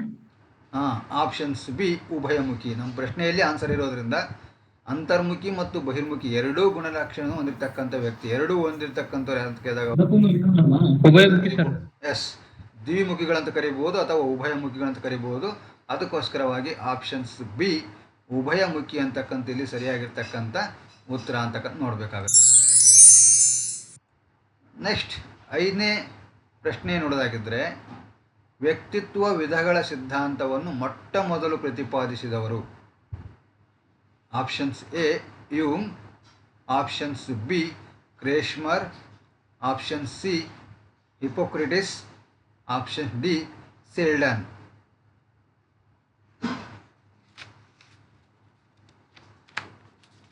Hippocrates sir. ಏನಿದೆ ಹಿಪೋಕ್ರೆಟಿಸ್? ಯಾರು ಇವರು? ವ್ಯಕ್ತಿತ್ವ ವಿಧಗಳ ಸಿದ್ಧಾಂತವನ್ನು ಮೊಟ್ಟ ಮೊದಲು ಪ್ರತಿಪಾದಿಸಿದವರು ಹಿಪೋಕ್ರೆಟಿಸ್ ಅನ್ನೋದಾದರೆ ಯಾರು ಇವರು ಹಿಪೋಕ್ರೆಟಿಸ್ ಅವರು? ನೋಡಿ, ವ್ಯಕ್ತಿತ್ವ ವಿಧಗಳ ಸಿದ್ಧಾಂತವನ್ನು ಮೊಟ್ಟ ಮೊದಲು ಪ್ರತಿಪಾದಿಸಿದವರು ಯುಂಗ್ ಅವರಿದ್ದಾರೆ, ಕ್ರೇಶ್ಮರ್ ಅವರಿದ್ದಾರೆ, ಹಿಪೋಕ್ರೆಟಿಸ್ ಅವರಿದ್ದಾರೆ, ಸೆಲ್ಡನ್ ಅವರಿದ್ದಾರೆ. ಈ 4 ಜನ ಮನೋವಿಜ್ಞಾನಿಗಳು ಕೂಡ ವ್ಯಕ್ತಿತ್ವದ ವಿಶ್ಲೇಷಣೆಯ ಮಾರ್ಗಗಳಲ್ಲಿ ಬರ್ತಕ್ಕಂಥ ಮೊದಲೇ ಮಾರ್ಗ ಅಥವಾ ಮೊದಲೇ ಪ್ರಕಾರ ಯಾವುದಪ್ಪ ಅಂತ ಕೇಳಿದಾಗ ಪ್ರರೂಪ ಉಪಕ್ರಮ ಅಂತ ಹೇಳಿದೆ ನಾನು. ಆ ಪ್ರರೂಪ ಉಪಕ್ರಮದಲ್ಲೇ ಬರ್ತಕ್ಕಂಥ 4 ಜನ ಮನೋವಿಜ್ಞಾನಿಗಳಿವರು. ನಿಮ್ಗೆ ಗೊತ್ತಿರಬೇಕು, ಯಾಕಂತ ಕೇಳಿದಾಗ ನಾಳೆ ಪ್ರಶ್ನೆ ಈ ಕೆಳಗಿನ ಮನೋವಿಜ್ಞಾನಿ ಪ್ರರೂಪ ಉಪಕ್ರಮಕ್ಕೆ ಸಂಬಂಧಿಸಿದ್ದಾರೆ ಅಂತ ಕೊಟ್ಟು ಒಬ್ಬರನ್ನ ಇವ್ರನ್ನ ಕೊಟ್ಟು ಇನ್ನು 3 ಹೆಸರು ಬೇರೆ ಮಾಡಿಬಿಟ್ರೆ ಅಲ್ಲಿ ಪ್ರರೂಪ ಉಪಕ್ರಮದಲ್ಲಿ ಯಾರು ಬರ್ತಾರೆ ಅಂತಕ್ಕಂಥದ್ದು ನಿಮಗೇನಾಗಬೇಕಂತ ಕೇಳಿದಾಗ ಅಲ್ಲಿ ಗೊತ್ತಾಗಬೇಕಾಗುತ್ತೆ. ಅದಕ್ಕೋಸ್ಕರವಾಗಿ ವ್ಯಕ್ತಿತ್ವ ವಿಶ್ಲೇಷಣೆಯ ಮಾರ್ಗಗಳಲ್ಲಿ ಬರ್ತಕ್ಕಂಥ ಮೊದಲನೇ ಕ್ರಮ ಪ್ರರೂಪ ಉಪಕ್ರಮದಲ್ಲಿ ಬರ್ತಕ್ಕಂಥವ್ರೆ 4 ಜನ ಇವರು. ಯುಂಗ್ರವರ ವರ್ಗೀಕರಣ ಯಾವುದಪ್ಪ ಅಂತ ಕೇಳಿದಾಗ ಅಂತರ್ಮುಖಿಗಳು, ಬಹಿರ್ಮುಖಿಗಳು, ದ್ವಿಮುಖಿಗಳು ಅಂತಕ್ಕಂಥದ್ದು. ಅದನ್ನು ಏನಂತ ಕರೆದ್ರು? ಮನೋವೈಜ್ಞಾನಿಕವಾಗಿರ್ತಕ್ಕಂಥ ವರ್ಗೀಕರಣ ಅಂತ ಕರೆದ್ರು. ಕ್ರೇಶ್ಮರ್ ಅವ್ರದ್ದು ಯಾವುದಪ್ಪ ಅಂತ ಕೇಳಿದಾಗ ಇವ್ರದ್ದು ಜೈವಿಕವಾಗಿರ್ತಕ್ಕಂಥ ವರ್ಗೀಕರಣ ಅಂತ ಕರೀತಾರೆ. ಸ್ಥೂಲ ದೇಹಿಗಳು, ಪುಷ್ಟಿ ದೇಹಿಗಳು, ಕೃಷಾದೇಹಿಗಳು, ವಿರೂಪ ದೇಹಿಗಳು 4 ಪ್ರಕಾರದ ವರ್ಗೀಕರಣವನ್ನು ಮಾಡ್ತಾರೆ. ಇದಕ್ಕೆ ಜೈವಿಕ ವರ್ಗೀಕರಣ ಅಂತ ಕರೀತಾರೆ. ಇನ್ನು ಸೆಲ್ಡನ್ ರವರು ಅಂತಕ್ಕಂಥವರು ಅಮೇರಿಕಾ ದೇಶದ ಶಸ್ತ್ರಚಿಕಿತ್ಸಾ ತಜ್ಞ ಯಾರಪ್ಪ ಅಂತ ಕೇಳಿದಾಗ ಸೆಲ್ಡನ್ ಅಂತಕ್ಕಂಥವ್ರು. ಈ ಅಮೇರಿಕಾ ದೇಶದ ಶಸ್ತ್ರಚಿಕಿತ್ಸಾ ತಜ್ಞನಾಗಿರ್ತಕ್ಕಂಥ ಸೆಲ್ಡನ್ ರವರು ಏನು ಮಾಡ್ತಾರೆ ಅಂತ ಕೇಳಿದಾಗ ಡಾಕ್ಟರ್ ವಿಲಿಯಂ ಎಚ್ ಸೆಲ್ಡನ್ ಅಂತ ಕರೀತಾರೆ ಇವರಿಗೆ. ಈ ಡಾಕ್ಟರ್ ವಿಲಿಯಂ ಎಚ್ ಸೆಲ್ಡನ್ ಅಂತಕ್ಕಂಥವರು ಕೂಡ ಏನು ಮಾಡ್ತಾರೆ? 3 ಪ್ರಕಾರದಲ್ಲಿ ಶಾರೀರಿಕ ಅಂಶಗಳಿಗೆ ಸಂಬಂಧಪಟ್ಟಂತೆ ವ್ಯಕ್ತಿತ್ವವನ್ನು ವರ್ಗೀಕರಣ ಮಾಡ್ತಾರೆ. ಆ 3 ಪ್ರಕಾರದಲ್ಲಿ ವರ್ಗೀಕರಣ ಮಾಡಿರ್ತಕ್ಕಂಥ ಅಂಶಗಳಿಗೆ ಅಂತ ಕರೀತಾರೆ ಅಂತ ಕೇಳಿದಾಗ ಭೌತ ಶಾರೀರಿಕ ವರ್ಗೀಕರಣ ಅಂತ ಕರೀತಾರೆ. ಇದು ಭೌತ ಶಾರೀರಿಕ ವರ್ಗೀಕರಣ, ಇದು ಜೈವಿಕ ವರ್ಗೀಕರಣ, ಇದು ಮನೋವೈಜ್ಞಾನಿಕ ವರ್ಗೀಕರಣ. ಅಂದರೆ ಸೆಲ್ಡನ್ ಅವರ ಪ್ರಕಾರ 3 ವರ್ಗೀಕರಣ ಯಾವ ಅಂತ ಕೇಳಿದಾಗ ಮೊದಲೇದಾಗಿ ದುಂಡು ದೇಹಿಗಳು. ನೋಡಿ, ದುಂಡು ದೇಹಿಗಳು ಕ್ರೇಶ್ಮರ್ ಅವರ ಮೊದಲನೇ ಮೊದಲೇ ಅಂಶವಾದಾಗಿತ್ತು ಸ್ಥೂಲ ದೇಹಿಗಳಿತ್ತು. ಆ ಸ್ಥೂಲ ದೇಹಿಗಳಿಗೆ ಸಮಾನವಾಗಿ ಕಂಡು ಬರ್ತಕ್ಕಂಥ ಏನಪ್ಪ ದುಂಡು ದೇಹಿಗಳು. ಈ ದುಂಡು ದೇಹಿಗಳು ಕೂಡ ಹೆಂಗಿರ್ತಾರಪ್ಪ ಅಂತ ಕೇಳಿದಾಗ ಪ್ರಮಾಣಬದ್ಧವಾಗಿರ್ತಕ್ಕಂಥ ರೀತಿಯಲ್ಲಿ ಶಾರೀರಿಕವಾಗಿರ್ತಕ್ಕಂಥ ಬೆಳವಣಿಗೆ ಇರ್ತದೆ ಮತ್ತು ಕುಳ್ಳಗಿರ್ತಾರೆ. ಇವೆಲ್ಲ ಅಂಶಗಳನ್ನು ಬಹಿರ್ಮುಖಿಗಳಾಗಿರ್ತಾರೆ. ಎಲ್ಲ ಅಂಶಗಳನ್ನು ನಾವು ಇಲ್ಲಿ ಗಮನಿಸ್ಬೋದು. ಇನ್ನು 2ನೇ ಅಂಶ ಪ್ರಸಾಮಾನ್ಯ ದೇಹಿಗಳು ಅಥವಾ ಮಿಶ್ರ ದೇಹಿಗಳು. ಪ್ರಸಾಮಾನ್ಯ ದೇಹಿಗಳು ಅಥವಾ ಮಿಶ್ರ ದೇಶಗಳು. ಪ್ರಸಾಮಾನ್ಯ ಅಂತಂದಾಗ ನಾವು ಕ್ರೇಶ್ಮರ್ ಅವರ 4ನೇ ಅಂಶವನ್ನು ನೋಡಿದ್ವಿ, ವಿರೂಪ ದೇಹಿಗಳು ಅಂತ. ಹಾಗೆ ಇಲ್ಲಿ ಸೆಲ್ಡನ್ ಅವರ 2ನೇ ಅಂಶದಲ್ಲಿ ಪ್ರಸಾಮಾನ್ಯ, ಸಾಮಾನ್ಯಕ್ಕಿಂತಲೂ ಮಿಗಿಲಾಗಿರ್ತಕ್ಕಂಥವ್ರು. ಮತ್ತು ಮಿಶ್ರ ದೇಹಿಗಳು, ಹಂಗೂ ಆಗಿರ್ಬೋದು ಹಿಂಗೂ ಆಗಿರ್ಬೋದು, 2 ಪ್ರಕಾರ ಕೂಡ ಇರ್ಬೋದು ಅಂತಕ್ಕಂಥ ಅಂಶ ಇಲ್ಲಿ ಬರ್ತಾ ಇದೆ. ಇನ್ನು 3ನೇ ಪ್ರಕಾರ ಲಂಬ ದೇಹಿಗಳು.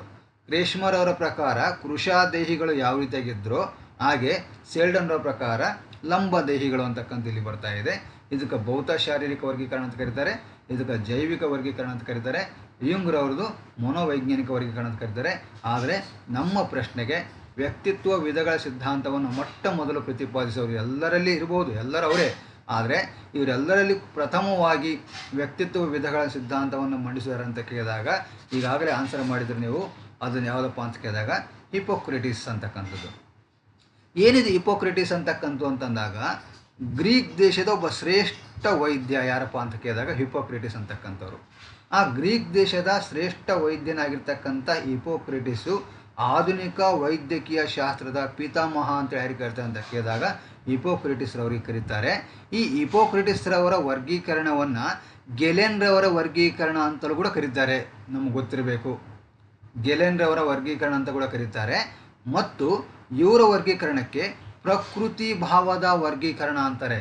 ಪ್ರಕೃತಿ ಭಾವದ ವರ್ಗೀಕರಣ, ಹಿಪೋಕ್ರೆಟಿಸ್ರವರ ವರ್ಗೀಕರಣ ಅಥವಾ ಗೆಲೆನ್ರವರ ವರ್ಗೀಕರಣ. ಯಾವುದೇ ಅಂಶವನ್ನು ಇಲ್ಲಿ ನೋಡ್ಬೋದು ನಾವು. ಯಾವುದು ಅಂಶ ಬಂದರೂ ಕೂಡ ಅಲ್ಲಿ ಏನಾಗಿರ್ತಪ್ಪ ಅಂತ ಕೇಳಿದಾಗ ಇದಕ್ಕೆ ಸಂಬಂಧಪಟ್ಟಂತಾಗಿರ್ತದೆ. ಆ ಮೂರರಲ್ಲಿ ಯಾವುದಾದ್ರು ಬರ್ಬೋದು. ಪ್ರಕೃತಿ ಭಾವದ ವರ್ಗೀಕರಣ ಅಂತ ಬರ್ಬೋದು, ಗೆಲೆನ್ರವರ ವರ್ಗೀಕರಣ ಅಂತ ಬರ್ಬೋದು, ಅಥವಾ ಹಿಪೋಕ್ರೆಟಿಸ್ರವರ ವರ್ಗೀಕರಣ ಅಂತ ಕೂಡ ಇಲ್ಲಿ ಬರ್ಬೋದು. ಯಾವುದೇ ಪ್ರಕಾರದ ಅಂಶ ಇಲ್ಲಿ ಬರ್ಬೋದಾಗಿದೆ. ಅದಕ್ಕೋಸ್ಕರವಾಗಿ ಇದು ಇನ್ನೊಂದು ಏನಂತ ಕೇಳಿದ್ರೆ ಭಾರತೀಯ ತತ್ವಶಾಸ್ತ್ರದ ಪ್ರಕಾರದಲ್ಲಿ ಕೂಡ ಏನಾಗುತ್ತಪ್ಪ ಅಂತ ಕೇಳಿದಾಗ ಇದು ಸಂಬಂಧವನ್ನು ಪಡೆದುಕೊಳ್ತದೆ ಅಂತಕ್ಕಂಥ ಅಂಶವನ್ನು ಕೂಡ ನಾವಿಲ್ಲಿ ನೋಡ್ತೇವೆ. ಇಲ್ಲಿ ಹಿಪೋಕ್ರೆಟಿಸ್ರವರ ವರ್ಗೀಕರಣವನ್ನು ತೆಗೆದುಕೊಂಡಾಗ ಇವರು 4 ಪ್ರಕಾರದ ಅಂಶಗಳನ್ನು ಹೇಳ್ತಾರೆ.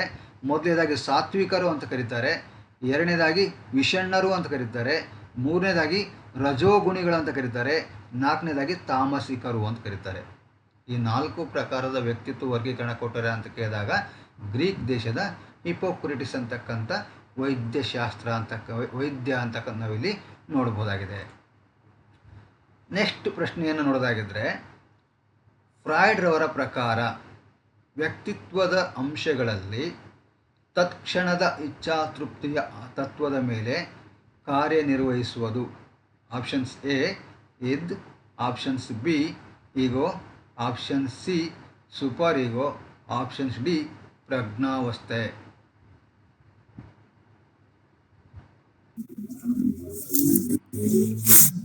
ಸರ್ ಇದ್. ಆಪ್ಷನ್ ಸಿ ಇದ್. ಏನಮ್ಮಿದು ಇದ್ ಅಂದ್ರೆ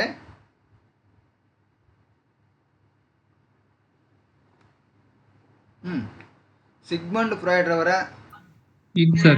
ವ್ಯಕ್ತಿತ್ವ ರಚನಾ ಸಿದ್ಧಾಂತದಲ್ಲಿ ವ್ಯಕ್ತಿತ್ವ ರಚನೆಯಲ್ಲಿ ಪ್ರಮುಖವಾಗಿ 3 ಅಂಶಗಳು ಕಂಡು ಬರ್ತವೆ. ಆ 3 ಅಂಶಗಳು ಯಾವಪ್ಪ ಅಂತ ಕೇಳಿದಾಗ ಇಲ್ಲಿ ಇದ್ದು, ಈಗೋ ಮತ್ತು ಸೂಪರ್ ಈಗೋ ಅಂತಕ್ಕಂಥದ್ದು. ಇದ್ದಂತಕ್ಕಂಥದ್ದು ತಕ್ಷಣದ ಇಚ್ಛಾತೃಪ್ತಿಯನ್ನು ಬಯಸ್ತದೆ, ಸುಖಾಪೇಕ್ಷೆಯನ್ನು ಬಯಸ್ತದೆ, ಅದಕ್ಕೆ ಅಂತ ಕರೀತಾರೆ ಇದ್ದಂತಕ್ಕಂಥದ್ದು. ಈಗೋ ಅಂತಕ್ಕಂಥದ್ದು ವಾಸ್ತವಿಕವಾಗಿರ್ತಕ್ಕಂಥದ್ದು, ಸಾಮಾಜಿಕ ನೆಲೆಗಟ್ಟಿನಲ್ಲಿರ್ತಕ್ಕಂಥ ಅಂಶವನ್ನು ನಾವು ನೋಡ್ತಾ ಇದ್ದೀವಿ. ಸೂಪರ್ ಈಗೋ ಅಂತಕ್ಕಂಥದ್ದು ನೈತಿಕತೆ ಅಂತಕ್ಕಂಥದ್ದು, ಆದರ್ಶ ಅಂತಕ್ಕಂಥದ್ದು ಎಲ್ಲಿ ಕಂಡು ಬರ್ತಪ್ಪ ಅಂತ ಕೇಳಿದಾಗ ಸೂಪರ್ ಈಗೋ ಅಂತ ಕಂಡು ಬರ್ತದೆ. ಅದಕ್ಕೋಸ್ಕರವಾಗಿ ಈ ಪ್ರಶ್ನೆಗೆ ಫ್ರಾಯ್ಡ್ರವರ ಪ್ರಕಾರ ವ್ಯಕ್ತಿತ್ವದ ಅಂಶಗಳಲ್ಲಿ ತತ್ಕ್ಷಣದ ಇಚ್ಛಾತೃಪ್ತಿಯ ತತ್ವದ ಮೇಲೆ ಕಾರ್ಯನಿರ್ವಹಿಸ್ತಕ್ಕಂಥ ಯಾವುದಪ್ಪ ಅಂತ ಕೇಳಿದಾಗ ಅದು ಇದ್ದಂತಕ್ಕಂಥ ಅಂಶವನ್ನು ನಾವಿಲ್ಲಿ ನೋಡಬೇಕಾಗತ್ತೆ. ಇದು ಕೂಡ ಸಿಗ್ಮಂಡ್ ಫ್ರಾಯ್ಡ್ರವರ ವರ್ಗೀಕರಣ ಕೂಡ ಯಾವುದರಲ್ಲಿ ಬರ್ತಪ್ಪ ಅಂತ ಕೇಳಿದ್ರೆ ಪ್ರರೂಪ ಉಪಕ್ರಮದಲ್ಲಿ ಬರ್ತಕ್ಕಂಥ ವರ್ಗೀಕರಣ. ಮೊದಲೇ ಪ್ರಕಾರ ಇವರೆಲ್ಲ ಯಾವ ವರ್ಗೀಕರಣದಲ್ಲಿ ಬರ್ತಾರೋ ಇದೇ ವರ್ಗೀಕರಣದಲ್ಲಿ ಬರ್ತಕ್ಕಂಥದ್ದು ಸಿಗ್ಮಂಡ್ ಫ್ರಾಯ್ಡ್ರವರ ವರ್ಗೀಕರಣ ಕೂಡ. ಆ ಸಿಗ್ಮಂಡ್ ಫ್ರಾಯ್ಡ್ರವರ ವರ್ಗೀಕರಣದಲ್ಲಿ ಕೂಡ ನಾವೇನು ಮಾಡ್ಬೋದು ಅಂತ ಕೇಳಿದಾಗ ವ್ಯಕ್ತಿತ್ವದ ವಿಶ್ಲೇಷಣೆಯನ್ನು ನಾವಿಲ್ಲಿ ನೋಡ್ಬೋದು. ಅವರು ವ್ಯಕ್ತಿತ್ವ ವಿಶ್ಲೇಷಣೆ ಮಾಡಬೇಕಾಗಿತ್ತಂತಂದರೆ ಅವರ ವ್ಯಕ್ತಿತ್ವದ ವರ್ಗೀಕರಣ ಅಂತಕ್ಕಂಥದ್ದು ಪ್ರಮುಖವಾಗಿ ಮನೋವಿಶ್ಲೇಷಣಾ ಪಂಥಕ್ಕೆ ಸಂಬಂಧಪಟ್ಟಂತೆ ಮತ್ತು ಮನೋಲೈಂಗಿಕ ವಿಕಾಸಕ್ಕೆ ಸಂಬಂಧಪಟ್ಟಂತೆ ಏನು ಮಾಡ್ತಾರೆ ಅಂತ ಕೇಳಿದಾಗ ಅವರು ತಮ್ಮ ವ್ಯಕ್ತಿತ್ವದ ವರ್ಗೀಕರಣದ ಅಂಶಗಳನ್ನು ಹೇಳ್ತಾರೆ. ಅದಕ್ಕೋಸ್ಕರವಾಗಿ ನಮಗೆ ಗೊತ್ತಿರಬೇಕು, ಇವರು ಯುಂಗ್ ಆಗಿರ್ಬೋದು, ಕ್ರೇಶ್ಮರ್ ಆಗಿರ್ಬೋದು, ಹಿಪೋಕ್ರೆಟಿಸ್ ಆಗಿರ್ಬೋದು, ಸೆಲ್ಡನ್ ಆಗಿರ್ಬೋದು, ಯಾವ ರೀತಿಯಾಗಿ ಇವರು ಪ್ರರೂಪ ಉಪಕ್ರಮದ ವರ್ಗೀಕರಣದಲ್ಲಿ ಬರ್ತಾರೋ ಅದೇ ರೀತಿಯಾಗಿ ಏನಪ್ಪ ಅಂತ ಕೇಳಿದಾಗ ಸಿಗ್ಮಂಡ್ ಫ್ರಾಯ್ಡ್ರವರು ಕೂಡ ಪ್ರರೂಪ ಉಪಕ್ರಮದಲ್ಲಿ ವ್ಯಕ್ತಿತ್ವ ವಿಶ್ಲೇಷಣೆಯ ವರ್ಗೀಕರಣವನ್ನು ಮಾಡಿರ್ತಕ್ಕಂಥ ಅಂಶವನ್ನು ನೋಡ್ತಾ ಇದ್ದೀವಿ. ಇವ್ರದ್ದು ಮನೋವಿಶ್ಲೇಷಣಾ ಮಾದರಿಯ ವರ್ಗೀಕರಣ ಅಂತ ಕರೀತಾರೆ. ಯಾರ್ದು ಅಂತ ಕೇಳಿದಾಗ ಸಿಗ್ಮಂಡ್ ಫ್ರಾಯ್ಡ್ ಅವ್ರದ್ದು. ಒಬ್ಬೊಬ್ರದ್ದು ಒಂದೊಂದು ಥರ ಕರೀತಾರೆ. ಅದರಲ್ಲಿ ಈ 4 ಜನರ ಬಗ್ಗೆ ನಮಗೆ ಗೊತ್ತಾಯಿತು. ಸಿಗ್ಮಂಡ್ ಫ್ರಾಯ್ಡ್ ಅವರ ವರ್ಗೀಕರಣವನ್ನು ಅಂತ ಕೇಳಿದಾಗ ಮನೋವಿಶ್ಲೇಷಣಾ ಮಾದರಿ ವರ್ಗೀಕರಣ ಅಂತೇಳಿ ಇಲ್ಲಿ ನೋಡ್ತಾ ಇದ್ದೀವಿ.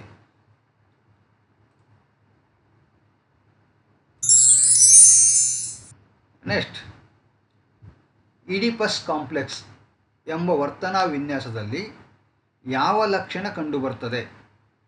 ಹುಡುಗ ತಂದೆಯನ್ನು ಇಷ್ಟಪಡುವುದಿಲ್ಲ, ಆದರೆ ತಾಯಿಯನ್ನು ಪ್ರೀತಿಸುತ್ತಾನೆ. ಆಪ್ಷನ್ಸ್ ಬಿ, ಹುಡುಗಿ ತಂದೆಯನ್ನು ಇಷ್ಟಪಡುವುದಿಲ್ಲ, ಆದರೆ ತಾಯಿಯನ್ನು ಪ್ರೀತಿಸುತ್ತಾಳೆ.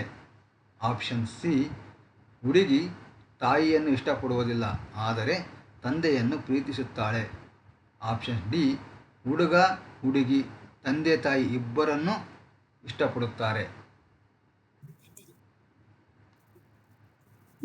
Option A sir. Option A sir. Option A, ಹುಡುಗ ತಂದೆಯನ್ನು ಇಷ್ಟಪಡುವುದಿಲ್ಲ, ಆದರೆ ತಾಯಿಯನ್ನು ಪ್ರೀತಿಸ್ತಾನೆ. ಇದಕ್ಕೇನಂತ ಕರೀತಾರೆ ಅಂತ ಕೇಳಿದಾಗ ಈಡಿಪಸ್ ಕಾಂಪ್ಲೆಕ್ಸ್. ಏನು ಹಿಂಗಂದ್ರೆ ಇದು ಈಡಿಪಸ್ ಕಾಂಪ್ಲೆಕ್ಸ್ ಅಂದರೆ?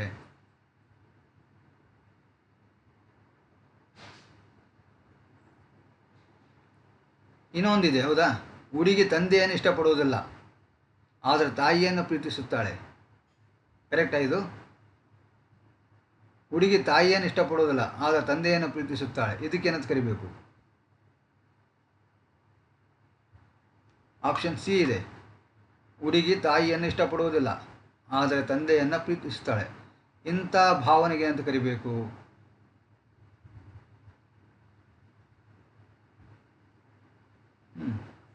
ನೀವು ಹೇಳ್ತಕ್ಕಂಥ ಆನ್ಸರ್ ಕರೆಕ್ಟ್ ಆಗಿದೆ. ಆಪ್ಷನ್ಸ್ ಎ, ಹುಡುಗ ತಂದೆಯನ್ನು ಇಷ್ಟಪಡುವುದಿಲ್ಲ, ಆದರೆ ತಾಯಿಯನ್ನು ಪ್ರೀತಿಸುತ್ತಾನೆ. ಇದಕ್ಕೆ ಅಂತ ಕರೀತಾರೆ ಈಡಿಪಸ್ ಕಾಂಪ್ಲೆಕ್ಸ್. ಯಾಕೆ ಅಂತ ಕೇಳಿದಾಗ, ಹಿಂದೆ ಗ್ರೀಕ್ ದೇಶದಲ್ಲಿ, ರೋಮನ್ ಸಾಮ್ರಾಜ್ಯದಲ್ಲಿ ಏನಾಗಿತ್ತು ಅಂತ ಕೇಳಿದಾಗ, ಅಲ್ಲಿ ಒಂದು ಘಟನೆ ನಡೆದಿತ್ತು ಅಂತ ಹೇಳ್ತಾರೆ. ಆ ಘಟನೆಗೆ ಆಧಾರವಾಗಿ ಈಡಿಪಸ್ ಕಾಂಪ್ಲೆಕ್ಸ್ ಅಂತಕ್ಕಂಥ ಭಾವನೆ ಅಂತಕ್ಕಂಥದ್ದು ಸಂಬಂಧಿಸಿದೆ ಅಂತಕ್ಕಂಥದ್ದು ಯಾವುದು ಅಂತ ಕೇಳಿದಾಗ ಗ್ರೀಕ್ ದೇಶದ ಪುರಾಣಗಳಲ್ಲಿ ಕಂಡುಬರ್ತಕ್ಕಂಥದ್ದು. ಅದಕ್ಕೋಸ್ಕರವಾಗಿ ಹುಡುಗ ತಂದೆಯನ್ನು ಇಷ್ಟಪಡೋದಿಲ್ಲ, ಅದರ ತಾಯಿಯನ್ನು ಪ್ರೀತಿಸುತ್ತಾನೆ ಅನ್ನೋದಕ್ಕೆ ಈಡಿಪಸ್ ಕಾಂಪ್ಲೆಕ್ಸ್ ಅಂತೇಳಿ ಏನು ಮಾಡ್ತಾರೆ ಅಂತ ಕೇಳಿದಾಗ ಕರೀತಾರೆ. ಏನು ಅಂತ ಕೇಳಿದಾಗ, ಒಬ್ಬ ರಾಜನಿಗೆ ಪುತ್ರ ಜನನಾಗ್ತದೆ. ಆ ಗ್ರೀಕ್ ದೇಶದ ಪುರಾಣಗಳಲ್ಲಿ ಕಂಡುಬರ್ತಕ್ಕಂಥ ಕಥೆ ಇದು. ಆ ರಾಜನಿಗೆ ಪುತ್ರ ಜನನವಾದಾಗ ಸಾಮಾನ್ಯವಾಗಿ ರಾಜರು ಪುತ್ರ ಜನಿಸಿದಾಗ ಪುರೋಹಿತರನ್ನು, ಭವಿಷ್ಯ ಹೇಳ್ತಕ್ಕಂಥವ್ರನ್ನ ಕರೆಸಿ ಮಗನ ಭವಿಷ್ಯವನ್ನು ಕೇಳ್ತಕ್ಕಂಥದ್ದು ರೂಢಿಗತವಾಗಿ ಕಂಡುಬರ್ತಕ್ಕಂಥ ಅಂಶ ರಾಜ ಪರಂಪರೆಯಲ್ಲಿ. ಆ ರಾಜ ಪರಂಪರೆಯಲ್ಲಿ ಪರಿವಾರದ ಒಬ್ಬ ರಾಜನಿಗೆ ಮಗ ಜನಿಸಿದಾಗ ಆ ರಾಜ ಏನು ಮಾಡ್ತಾನೆ ಅಂತ ಕೇಳಿದಾಗ ತನ್ನ ಆಸ್ಥಾನದ ಪುರೋಹಿತರನ್ನು ಕರೆಸಿ ಮಗನ ಭವಿಷ್ಯವನ್ನು ಕೇಳ್ತಾರೆ. ಆಗ ಆ ರಾಜ ಪುರೋಹಿತ ಏನು ಮಾಡ್ತಾನೆ ಅಂತ ಕೇಳಿದಾಗ ಆ ಮಗುವನ್ನು ನೋಡಿ ಭವಿಷ್ಯವನ್ನು ಹೇಳ್ತಾನೆ. ಈ ಮಗು ಒಂದು ದೊಡ್ಡ ಸಮಸ್ಯೆಯನ್ನು ತಂದುಡ್ತಾನೆ. ಏನು ಸಮಸ್ಯೆ ಅಂತ ಕೇಳಿದಾಗ, ಭವಿಷ್ಯದಲ್ಲಿ ನಿನ್ನ ವಿರುದ್ಧ ಯುದ್ಧ ಮಾಡಿ ನಿನ್ನನ್ನು ಕೊಲೆಗೊಯ್ದು ನಿನ್ನ ಹೆಂಡತಿಯಾಗಿರ್ತಕ್ಕಂಥ ಅವನ ತಾಯಿಯನ್ನೇ ಮದುವೆಯಾಗುತ್ತಾನೆ ಅಂತಕ್ಕಂಥ ಭವಿಷ್ಯವನ್ನು ಯಾರು ಹೇಳ್ತಾರೆ ಅಂತ ಕೇಳಿದಾಗ ಆಸ್ಥಾನದ ಪುರೋಹಿತರು ಹೇಳ್ತಾರೆ. ಅದಕ್ಕೋಸ್ಕರವಾಗಿ ಭೀತಿಯಿಂದ ಒಳಗೊಂಡಿರ್ತಕ್ಕಂಥ ರಾಜ ಇಂಥ ಮಗು ನನಗೆ ಇದ್ದರೂ ಪರವಾಗಿಲ್ಲ, ಇಲ್ಲಂದ್ರೂ ಪರವಾಗಿಲ್ಲ ಅಂತ ತಿಳ್ಕೊಂಡು ಏನು ಮಾಡ್ತಾನೆ ಅಂತ ಕೇಳಿದಾಗ ತನ್ನ ಸೇವಕರಿಗೆ ಹೇಳಿ ಆ ಮಗುವನ್ನು ಕೊಲೆ ಮಾಡಲಿಕ್ಕೆ ಹೇಳ್ಬಿಡ್ತಾನೆ, ಆಜ್ಞೆಯನ್ನು ಮಾಡ್ತಾನೆ. ಆದರೆ ಆ ಸೇವಕರು ಆ ಮಗುವನ್ನು ಕರೆದುಕೊಂಡು ಹೋಗಿ ಎತ್ತರದಿರ್ತಕ್ಕಂಥ ಸ್ಥಳದಿಂದ ಹರಿತಕ್ಕಂಥ ನೀರಿನಲ್ಲಿ ಆ ಮಗುವನ್ನು ಏನು ಮಾಡಿಬಿಡ್ತಾರೆ ಅಂತ ಕೇಳಿದಾಗ ಆಗಿಬಿಡ್ತಾರೆ. ಆಗ ಆ ಮಗು ನೀರಿನಲ್ಲಿ ಹರಿತಾ ಹರಿತಾ ಹರಿತಾ ಎಲ್ಲೋ ಒಂದು ಕಡೆ ಮೀನುಗಾರರ ಕೈಗೆ ಏನಾಗುತ್ತೆ ಸಿಕ್ಕಿಬಿಡ್ತದೆ. ಆ ಮೀನುಗಾರರ ಕೈಯಲ್ಲಿ ಸಿಕ್ಕಿರ್ತಕ್ಕಂಥ ಮಗು ಅಥವಾ ಅಲ್ಲಿರ್ತಕ್ಕಂಥ ಕಾಡಿನ ಜನರಲ್ಲಿ ಸಿಕ್ಕಿರ್ತಕ್ಕಂಥ ಮಗು ಬೆಳೀತಾ ಬೆಳೀತಾ ಏನು ಮಾಡ್ತಾನಂತ ಕೇಳಿದಾಗ ಕಾಡು ಜನರ ಮಧ್ಯೆ ಬೆಳೆದು ತಾನೇ ಒಂದು ಯಾವುದಪ್ಪ ಅಂತ ಯುದ್ಧ ಕೌಶಲ್ಯಗಳನ್ನು ಕಲಿತುಕೊಂಡು ಅಲ್ಲಿರ್ತಕ್ಕಂಥ ಜನರನ್ನು ಕಟ್ಟಿಕೊಂಡು ಮುಂದೆ ವಯಸ್ಕನಾದ ಮೇಲೆ ಅದೇ ರಾಜನ ವಿರುದ್ಧ ದಂಡೆತ್ತಿ ಏನು ಮಾಡ್ತಾನೆ, ಯುದ್ಧಕ್ಕೆ ಬರ್ತಾನೆ. ಆದರೆ ತಂದೆ ಅಂತಕ್ಕಂಥ ವಿಷಯ ಇವನಿಗೆ ಗೊತ್ತಿಲ್ಲ, ಮಗ ಅಂತಕ್ಕಂಥ ವಿಷಯ ಅವನಿಗೆ ಗೊತ್ತಿಲ್ಲ. ಆಗೇನಾಗುತ್ತೆ ಅಂತ ಕೇಳಿದಾಗ ಇಬ್ಬರ ಮಧ್ಯೆ ಯುದ್ಧ ನಡೆದಾಗ ರಾಜ ಏನಾಗ್ತಾನೆ, ಸೋತೋಗ್ತಾನೆ. ಆ ಹುಡುಗ ಏನಾಗ್ತಾನಪ್ಪ ಅಂತ ಕೇಳಿದಾಗ ಗೆದ್ದಾಗ ಸಾಮಾನ್ಯವಾಗಿ ರಾಜರ ಒಂದು ಸನ್ನಿವೇಶದಲ್ಲಿ, ಅಂದಿನ ಸನ್ನಿವೇಶದಲ್ಲಿ ಯಾವಾಗ ಒಬ್ಬ ರಾಜ ಸೋಲ್ತಾನೋ ಅವನ ರಾಣಿಯನ್ನು ಮದುವೆ ಆಗ್ತಕ್ಕಂಥ ಎಲ್ಲಿ ಕಂಡು ಬರ್ತಪ್ಪ ಅಂತ ಕೇಳಿದಾಗ ಅಂದಿನ ರಾಜರ ಆಳ್ವಿಕೆ ಸಂದರ್ಭದಲ್ಲಿ ಕಂಡು ಬರ್ತಾ ಇತ್ತು. ಹಾಗೆ ಈ ಮಗು ಏನು ಮಾಡಿದಪ್ಪ ಅಂತ ಕೇಳಿದಾಗ ಆ ರಾಜನನ್ನು ಸೋಲಿಸಿ ಆ ರಾಜನ ಹೆಂಡತಿಯಾಗಿರ್ತಕ್ಕಂಥ ತನ್ನ ತಾಯಿ ಅಂತ ಗೊತ್ತಿಲ್ಲದೆ ಆಕೆಯನ್ನು ಏನು ಮಾಡ್ತಾನೆ ಅಂತ ಕೇಳಿದಾಗ ವಿವಾಹ ಮಾಡ್ಕೊಳ್ತಾನೆ. ಇದು ಗ್ರೀಕ್ ದೇಶದ ಪುರಾಣ ಕಂಡು ಬರ್ತಾ ಆ ಹುಡುಗನ ಹೆಸರೇನಪ್ಪ ಅಂದರೆ ಈಡಿಪಸ್ ಅಂತ ಕರೀತಾರೆ. ಈಡಿಪಸ್ ಅಂತೇಳಿ ಆ ಹುಡುಗನ ಹೆಸರು ಅಂತ ಹೇಳ್ತಾರೆ. ಹಾಗಾಗಿ ಇದಕ್ಕೆ ಏನಂತ ಕರೀತಾರೆ, ಈಡಿಪಸ್ ಕಾಂಪ್ಲೆಕ್ಸ್ ಅಂತಕ್ಕಂಥದ್ದು ಇದಕ್ಕೆ ಹೆಸರು ಬರ್ತದೆ. ಈ ಈಡಿಪಸ್ ಕಾಂಪ್ಲೆಕ್ಸ್ ಏನು ಹೇಳ್ತಾ ಅಂತ ಕೇಳಿದಾಗ ಹುಡುಗ ತಂದೆಯನ್ನು ಇಷ್ಟಪಡೋದಿಲ್ಲ, ಆದರೆ ತಾಯಿಯನ್ನು ಪ್ರೀತಿಸುತ್ತಾನೆ ಅಂತಕ್ಕಂಥದ್ದು ಕರೆಕ್ಟ್ ಆಗಿರ್ತಕ್ಕಂಥ ಆನ್ಸರು. ನಾನಿನ್ನೊಂದು ಪ್ರಶ್ನೆ ಕೇಳಿದೆ ನಿಮಗೆ, ಆಪ್ಷನ್ ಸಿ ಇದೆ, ಹುಡುಗಿ ತಾಯಿಯನ್ನು ಇಷ್ಟಪಡೋದಿಲ್ಲ ಆದರೆ ತಂದೆಯನ್ನು ಪ್ರೀತಿಸುತ್ತಾಳೆ. ಇದು ಯಾವುದಕ್ಕೆ ಸಂಬಂಧಪಟ್ಟಿದೆ?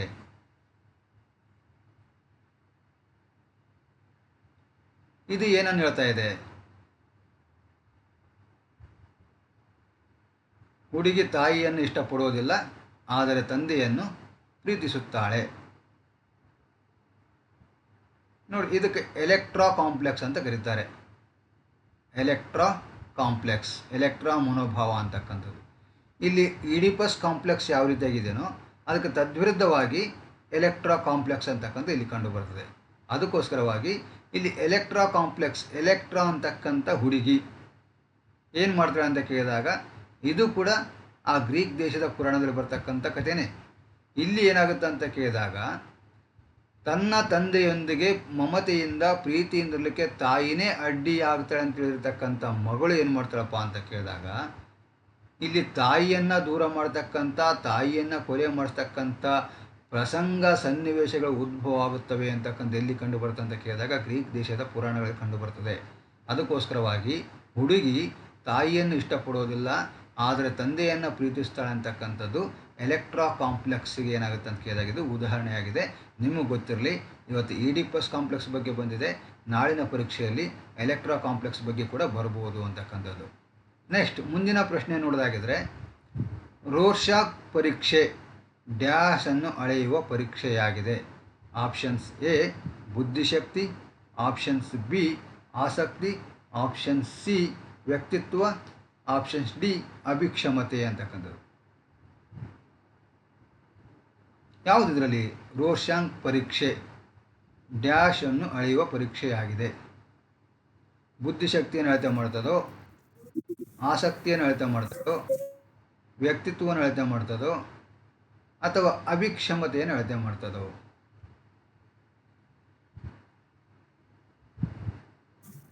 ಯಾವುದು ಕರೆಕ್ಟ್ ಆಗಿರ್ತಕ್ಕಂಥ ಆನ್ಸರ್ ಇದರಲ್ಲಿ?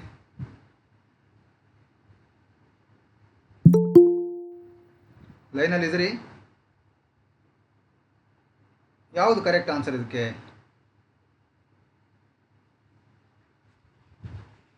ರೋರ್ಶಾಕ್ ಪರೀಕ್ಷೆ ಡ್ಯಾಶ್ ಅನ್ನು ಅಳೆಯುವ ಪರೀಕ್ಷೆಯಾಗಿದೆ. ಸಿ ಸರ್, ವ್ಯಕ್ತಿತ್ವ ಸರ್. ಆಪ್ಷನ್ ಸಿ ವ್ಯಕ್ತಿತ್ವ ಅಂತಕ್ಕಂಥದ್ದು. ಬುದ್ಧಿಶಕ್ತಿ ಪರೀಕ್ಷೆ ಅಲ್ಲ, ಆಸಕ್ತಿ ಪರೀಕ್ಷೆ ಅಲ್ಲ ಮತ್ತು ಅಭಿಕ್ಷಮತೆ ಪರೀಕ್ಷೆ ಕೂಡ ಅಲ್ಲ. ಸರಿಯಾಗಿರ್ತಕ್ಕಂಥ ಆನ್ಸರ್ ಅಂತ ಕೇಳಿದಾಗ ವ್ಯಕ್ತಿತ್ವದ ಬಗ್ಗೆ ಪರೀಕ್ಷೆ ಮಾಡ್ತಕ್ಕಂಥದ್ದು. ಏನಿದು ರೋರ್ಶಾಕ್ ಪರೀಕ್ಷೆ ಅಂತಂದರೆ? Total test sir. ಒಂದು ಪೇಪರ್ ಮೇಲೆ ಒಂದೆರಡು ಹಂಗೆ ಇಂಕ್ ಹಚ್ಚಿ ಅದನ್ನ ಫೋಲ್ಡ್ ಮಾಡಿದಾಗ ಒಂದು ಚಿತ್ರ ಮೂಡಿ ಬರ್ತೈತ್ರಿ. ಆ ಚಿತ್ರವನ್ನ ಮಗುವಿನ ಕೈಗೆ ಕೊಟ್ಟು ಆ ಮಗುವಿನ ಭಾವನೆಗಳನ್ನ ತಿಳ್ಕೊಬೋದು ಸರ್ ಇದರಿಂದ. ರೈಟ್. ಹಾರ್ಮನ್ ರೋರ್ಶಾಕ್ ಅಂತಕ್ಕಂಥ ಮನೋವಿಜ್ಞಾನಿ, ಇವರ ಪೂರ್ಣ ಹೆಸರು ಅಂತ ಕೇಳಿದಾಗ ಹಾರ್ಮನ್ ರೋರ್ಶಾಕ್ ಅಂತಕ್ಕಂಥ ಮನೋವಿಜ್ಞಾನಿ, ಸ್ವಿಸ್ ದೇಶದ ಒಬ್ಬ ಸೈಕಾಲಜಿಸ್ಟ್. ಇವರು ಮನೋವೈದ್ಯ ಅಂತೇಳಿ ಕೊಡ್ತಾರೆ, ಹೌದಾ, ಸೈಕಾಟ್ರಿಕ್. ಆ ಮನೋವೈದ್ಯ, ಸ್ವಿಸ್ ದೇಶದ ಮನೋವೈದ್ಯನಾಗಿರ್ತಕ್ಕಂಥ ಹಾರ್ಮನ್ ರೋರ್ಶಾಕ್ ಅವರು 1921ರಲ್ಲಿ ಏನು ಮಾಡ್ತಾರೆ ಅಂತ ಕೇಳಿದಾಗ ಈ ಪರೀಕ್ಷೆಯನ್ನು ತಯಾರು ಮಾಡ್ತಾರೆ. ಯಾವುದು? ಮಸಿ ಗುರುತು ಪರೀಕ್ಷೆಯನ್ನು. ಆ ಮಸಿ ಗುರುತು ಪರೀಕ್ಷೆಯನ್ನು ತಯಾರು ಮಾಡಬೇಕಾದ್ರೆ ಆರಂಭದಲ್ಲಿ 100 ಮಸಿ ಗುರುತುಗಳನ್ನು ಏನು ಮಾಡ್ತಾರೆ, ತಯಾರಿಸ್ತಾರೆ. ಆ 100 ಮಸಿ ಗುರುತುಗಳನ್ನು ತಯಾರಿಸಿ ಅದರಲ್ಲಿ ಸೂಕ್ತವಾಗಿರ್ತಕ್ಕಂಥ 10 ಮಸಿ ಗುರುತುಗಳನ್ನು ಆಯ್ಕೆ ಮಾಡಿಕೊಂಡು ಏನು ಮಾಡ್ತಾರೆ ಅಂದರೆ ವ್ಯಕ್ತಿತ್ವ ಪರೀಕ್ಷೆಗಳಿಗೆ ಬಳಕೆ ಮಾಡಿಕೊಳ್ತಾರೆ. ಆ 10 ಮಸಿ ಗುರುತುಗಳು ಯಾವ ರೀತಿಯಾಗಿ ಮಾಡ್ತಾರೆ ಅಂತ ಕೇಳಿದಾಗ ನೋಡಿ, ಇಲ್ಲಿ ಪೇಪರ್ ಸೈಜ್ ಕೂಡ ಬರ್ತದೆ 11x9 11x9 ಅಳತೆಯ ಒಂದು ಪೇಪರನ್ನು ತೆಗೆದುಕೊಂಡು ಆ ಪೇಪರನ್ನು ಸರಿಯಾಗಿ 2 ಭಾಗವಾಗಿ ಏನು ಮಾಡ್ತಾರಪ್ಪ ಅಂದರೆ ಫೋಲ್ಡ್ ಮಾಡ್ತಾರೆ. ಅದನ್ನು ಸಮವಾಗಿರ್ತಕ್ಕಂಥ 2 ಭಾಗವಾಗಿ ಫೋಲ್ಡ್ ಮಾಡಿದಾಗ ಆ 2 ಭಾಗದ ಆ ಕಡೆ ಈ ಕಡೆ ಏನಾಗುತ್ತೆ ಅಂದರೆ ಒಂದೇ ರೀತಿಯಾಗಿರ್ತಕ್ಕಂಥ ಚಿತ್ರ ಮೂಡ್ತದೆ ಮಸಿ ಗುರುತನ್ನು ಹಾಕಿದಾಗ. ಈ ರೀತಿಯಾಗಿ ಮಸಿ ಗುರುತುಗಳ ಮೂಲಕ ಮಾಡಿರ್ತಕ್ಕಂಥ ಪೇಪರ್ಗಳಲ್ಲಿ 100 ಪೇಪರ್ಗಳನ್ನು ತಯಾರಿಸಿ ಅದರಲ್ಲಿ ಸೂಕ್ತವಾಗಿರ್ತಕ್ಕಂಥ 10 ಪೇಪರ್ಗಳನ್ನು ಏನು ಮಾಡ್ತಾರೆ, ವ್ಯಕ್ತಿತ್ವದ ಪರೀಕ್ಷೆಗಳಿಗೆ ಬಳಕೆ ಮಾಡ್ತಾರೆ. ಆ 10 ಪೇಪರ್ಗಳಿರ್ತಕ್ಕಂಥ ಮಸಿ ಗುರುತನ್ನು ನೋಡೋದ್ರ ಮುಖಾಂತರ ಆ ಪರೀಕ್ಷೆಗೆ ಒಳಪಟ್ಟಿರ್ತಕ್ಕಂಥ ವ್ಯಕ್ತಿ ಅದರಲ್ಲಿ ಏನಿದೆ, ಅವನಿಗೆ ಏನು ಅನ್ನಿಸ್ತಾ ಇದೆ, ಏನು ಆಗ್ತಿರ್ಬೋದು, ಎಲ್ಲ ವಿಷಯಗಳ ಬಗ್ಗೆ ಏನು ಮಾಡಬೇಕಪ್ಪ ಅಂತ ಕೇಳಿದಾಗ ತನಗೆ ಅನಿಸಿರ್ತಕ್ಕಂಥ ಭಾವನೆಗಳನ್ನಲ್ಲಿ ಹಂಚಿಕೊಳ್ಬೇಕಾಗತ್ತೆ. ಇದು ಯಾವುದಂತ ಕೇಳಿದಾಗ ರೋಶಾಂಕ್ರವರ ಮಸಿ ಗುರುತು ಪರೀಕ್ಷೆ ಅಂತಕ್ಕಂಥದ್ದು. ಇದು ವ್ಯಕ್ತಿತ್ವವನ್ನು ಅಳತೆ ಮಾಡ್ತಕ್ಕಂಥ ಒಂದು ಪರೀಕ್ಷೆಯಾಗಿದೆ. ನೆಕ್ಸ್ಟ್ ಒನ್ ನೋಡೋದಾಗಿದ್ರೆ ಅನುಬೋಧೆ ಅಥವಾ ಸಂಪ್ರತ್ಯಕ್ಷಣ ಎಂದರೆ ಒಂದು ಸನ್ನಿವೇಶವನ್ನು ಪ್ರಶಂಸಿಸುವುದು. ಆಪ್ಷನ್ಸ್ ಬಿ, ಒಂದು ಸನ್ನಿವೇಶವನ್ನು ಅಂದಾಜು ಮಾಡುವುದು. ಆಪ್ಷನ್ ಸಿ, ಹಿಂದಿನ ಅನುಭವಗಳ ಆಧಾರದ ಮೇಲೆ ಸನ್ನಿವೇಶವನ್ನು ಗ್ರಹಿಸುವುದು. ಆಪ್ಷನ್ಸ್ ಡಿ, ಸನ್ನಿವೇಶವನ್ನು ಧೈರ್ಯವಾಗಿ ಮತ್ತು ಆತ್ಮವಿಶ್ವಾಸದಿಂದ ಸ್ವೀಕರಿಸುವುದು. Option C sir. Option C sir. Option C ಹೌದಾ? ಹಿಂದಿನ ಹ್ಞೂ ಸರ್. ಅನುಭವಗಳ ಆಧಾರದ ಮೇಲೆ ಸನ್ನಿವೇಶವನ್ನು ಗ್ರಹಿಸುವುದು. ಯಾಕೆ ಇದನ್ನು ಸಿ ಅಂತ ಹೇಳ್ಬೇಕು?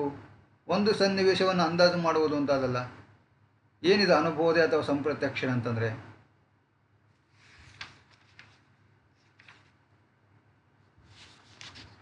ಅನುಬೋಧೆ ಅಂದ್ರೇನು ಅಥವಾ ಸಂಪ್ರತ್ಯಕ್ಷಣ ಅಂದ್ರೇನು? ನೋಡಿ, ವ್ಯಕ್ತಿತ್ವವನ್ನು ಅಳತೆ ಮಾಡ್ತಕ್ಕಂಥ ಪರೀಕ್ಷೆಗಳಲ್ಲಿ ಪ್ರಕ್ಷೇಪಣಾ ತಂತ್ರಗಳು ಅಂತ ಬರ್ತವೆ. ಆ ಪ್ರಕ್ಷೇಪಣಾ ತಂತ್ರಗಳಲ್ಲಿ ಒಂದು ಯಾವುದಪ್ಪ ಅಂತ ಕೇಳಿದಾಗ TAT ಅಂತ ಕರೀತಾರೆ, ನಾಟ್ TET. TAT, ಥೀಮ್ಯಾಟಿಕ್ ಅಪ್ರಿಸಿಪ್ಷನ್ ಟೆಸ್ಟ್ ಅಂತೇಳಿ ವಿಷಯ ಅನುಭವದ ಪರೀಕ್ಷೆ ಅಥವಾ ವಿಷಯ ಸಂಪ್ರತ್ಯಕ್ಷಣ ಪರೀಕ್ಷೆ ಅಂತ ಕರೀತಾರೆ. ಈ ವಿಷಯ ಅನುಭವದ ಪರೀಕ್ಷೆ ಅಥವಾ ವಿಷಯ ಸಂಪ್ರತ್ಯಕ್ಷಣ ಪರೀಕ್ಷೆ ಅಂತಕ್ಕಂಥದ್ದು 1935ರಲ್ಲಿ ಹಾರ್ವರ್ಡ್ ವಿಶ್ವವಿದ್ಯಾಲಯದ ಹೆನ್ರಿ ಮುರೆ ಮತ್ತು ಮೋರ್ಗನ್ ಅಂತಕ್ಕಂಥ ಸೈಕಾಲಜಿಸ್ಟ್ ಏನು ಮಾಡ್ತಾರೆ ಅಂತ ಕೇಳಿದಾಗ ಪ್ರಿಪೇರ್ ಮಾಡಿರ್ತಕ್ಕಂಥ ಪರೀಕ್ಷೆ ಇದು. ಅವರು ಈ ಪರೀಕ್ಷೆಯಲ್ಲಿ ಪ್ರಮುಖವಾಗಿ ಥೀಮ್ಯಾಟಿಕ್ ನೋಡಿ, TAT ಥೀಮ್ಯಾಟಿಕ್ ಅಪರ್ಸೆಪ್ಷನ್ ಟೆಸ್ಟ್ ಅಂದರೆ ಥೀಮಾ ಅಂತಕ್ಕಂಥ ಏನಂತ ಕೇಳಿದಾಗ ಇಲ್ಲಿ ಒಂದು ಖಚಿತವಾಗಿರ್ತಕ್ಕಂಥ ಅನನ್ಯತೆ ಅಥವಾ ಅಭಿಜ್ಞಾನವನ್ನು ಒಳಗೊಂಡಿರ್ತಕ್ಕಂಥ ಸ್ಪಷ್ಟ ಗ್ರಹಿಕೆ ಅಂತ ಕರೀತಾರೆ. ಇದಕ್ಕೆ ಅಭಿಜ್ಞಾನವನ್ನು ಒಳಗೊಂಡಿರ್ತಕ್ಕಂಥ ಸ್ಪಷ್ಟ ಗ್ರಹಿಕೆ ಅಂದರೆ ಈಗ ಆಲ್ರೆಡಿ ಅವನಿಗೆ ಅದ್ರ ಬಗ್ಗೆ ಮನಸ್ಸಿನಲ್ಲಿ ಏನಾಗಿರಬೇಕು, ಆ ವಿಷಯದ ಬಗ್ಗೆ ಪರಿಕಲ್ಪನೆ ಮೂಡಿರಬೇಕು. ಆ ರೀತಿಯಾಗಿರ್ತಕ್ಕಂಥ ಸ್ಪಷ್ಟವಾಗಿರ್ತಕ್ಕಂಥ ಗ್ರಹಿಕೆ ಅಂತಕ್ಕಂಥ ಏನು ಸೂಚಿಸ್ತಾ ಅಂತ ಕೇಳಿದಾಗ ಇಲ್ಲಿ ಥೀಮಾ ಅಂತಕ್ಕಂಥ ಪದ ಸೂಚಿಸ್ತಾ ಇದೆ. ಅಥವಾ ಸಂಪ್ರತ್ಯಕ್ಷಣ ಅಂತ ಕರಿಬೋದು, ಅನುಬೋಧೆ ಅಂತ ಕರಿಬೋದು, ಯಾವುದೇ ಪದವನ್ನು ಇಲ್ಲಿ ಏನು ಮಾಡ್ಬೋದು, ಬಳಕೆಯನ್ನು ಮಾಡ್ಕೊಳ್ಬೋದು. ಈ ಪರೀಕ್ಷೆಯಲ್ಲಿ ಪ್ರಮುಖವಾಗಿ ಏನಂತ ಕೇಳಿದಾಗ 31 ಕಾರ್ಡ್ಗಳು ಎಲ್ಲಿರ್ತಾವಪ್ಪ ಅಂತ ಕೇಳಿದಾಗ ವಿಷಯ ಅನುಭವದ ಪರೀಕ್ಷೆ ಅಥವಾ ವಿಷಯ ಸಂಪ್ರತ್ಯಕ್ಷಣ ಪರೀಕ್ಷೆಯಲ್ಲಿರ್ತವೆ. ಆ 31 ಕಾರ್ಡ್ಗಳಲ್ಲಿ ಒಂದು ಕಾರ್ಡ್ ಎಂಟಿ ಆಗಿರ್ತದೆ. 30 ಕಾರ್ಡ್ಗಳಲ್ಲಿ ವಿವಿಧ ಸನ್ನಿವೇಶವನ್ನು ಒಳಗೊಂಡಿರ್ತಕ್ಕಂಥ ಸ್ಪಷ್ಟವಾಗಿರ್ತಕ್ಕಂಥ ಚಿತ್ರಗಳಲ್ಲಿರ್ತಾವೆ ಅಂತ ಕೇಳಿದಾಗ ಆ 30 ಕಾರ್ಡ್ಗಳಿರ್ತವೆ. ಆ 30 ಕಾರ್ಡ್ಗಳಲ್ಲಿ 10 ಕಾರ್ಡ್ಗಳು ಬಾಲಕರಿಗೋಸ್ಕರವಾಗಿ, 10 ಕಾರ್ಡ್ಗಳು ಬಾಲಕಿಯರಿಗೋಸ್ಕರವಾಗಿರ್ತವೆ. ಇನ್ನುಳಿದಿರ್ತಕ್ಕಂಥ 10 ಕಾರ್ಡ್ಗಳು ಬಾಲಕರಿಗೂ ಕೊಡ್ಬೋದು ಮತ್ತು ಬಾಲಕಿಯರಿಗೆ ಕೂಡ ಕೊಡಬಹುದು.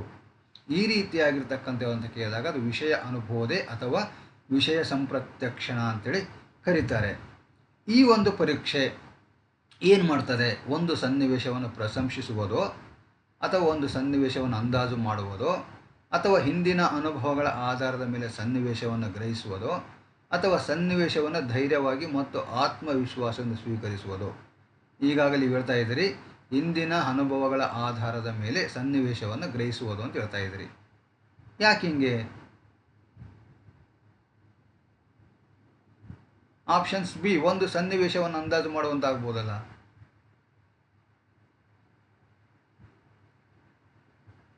ಯಾಕೆ ಹಿಂದಿನ ಅನುಭವಗಳ ಆಧಾರದ ಮೇಲೆ ಸನ್ನಿವೇಶವನ್ನು ಗ್ರಹಿಸ್ಬೋದು? ಇಲ್ಲಿ ಥೀಮಾ ಅಂತಕ್ಕಂಥ ಪದನೇ ಹೇಳ್ತಾ ಇದೆ ಅಭಿಜ್ಞಾನವನ್ನೊಳಗೊಂಡಿರ್ತಕ್ಕಂಥ ಸ್ಪಷ್ಟ ಗ್ರಹಿಕೆ. ಅಭಿಜ್ಞಾನವನ್ನೊಳಗೊಂಡಿರ್ತಕ್ಕಂಥ ಸ್ಪಷ್ಟ ಗ್ರಹಿಕೆ ಅಂತಕ್ಕಂಥದ್ದು ಅದರ ಹೆಸರಿನಲ್ಲಿ ಶೀರ್ಷಿಕೆಯಲ್ಲಿ ಇರುವುದರಿಂದ ಸ್ಪಷ್ಟವಾಗಿರ್ತಕ್ಕಂಥ ಸನ್ನಿವೇಶವನ್ನು ಸ್ಪಷ್ಟವಾಗಿ ಗ್ರಹಿಸಬೇಕಾಗಿತ್ತಂತಂದರೆ ಅದ್ರ ಬಗ್ಗೆ ಮಗು ಏನಾದ್ರು ಸ್ವಲ್ಪ ಆದರೂ ಏನಾಗಿರ್ಬೇಕು ಅಂತ ಕೇಳಿದಾಗ ಗೊತ್ತಿರಬೇಕು.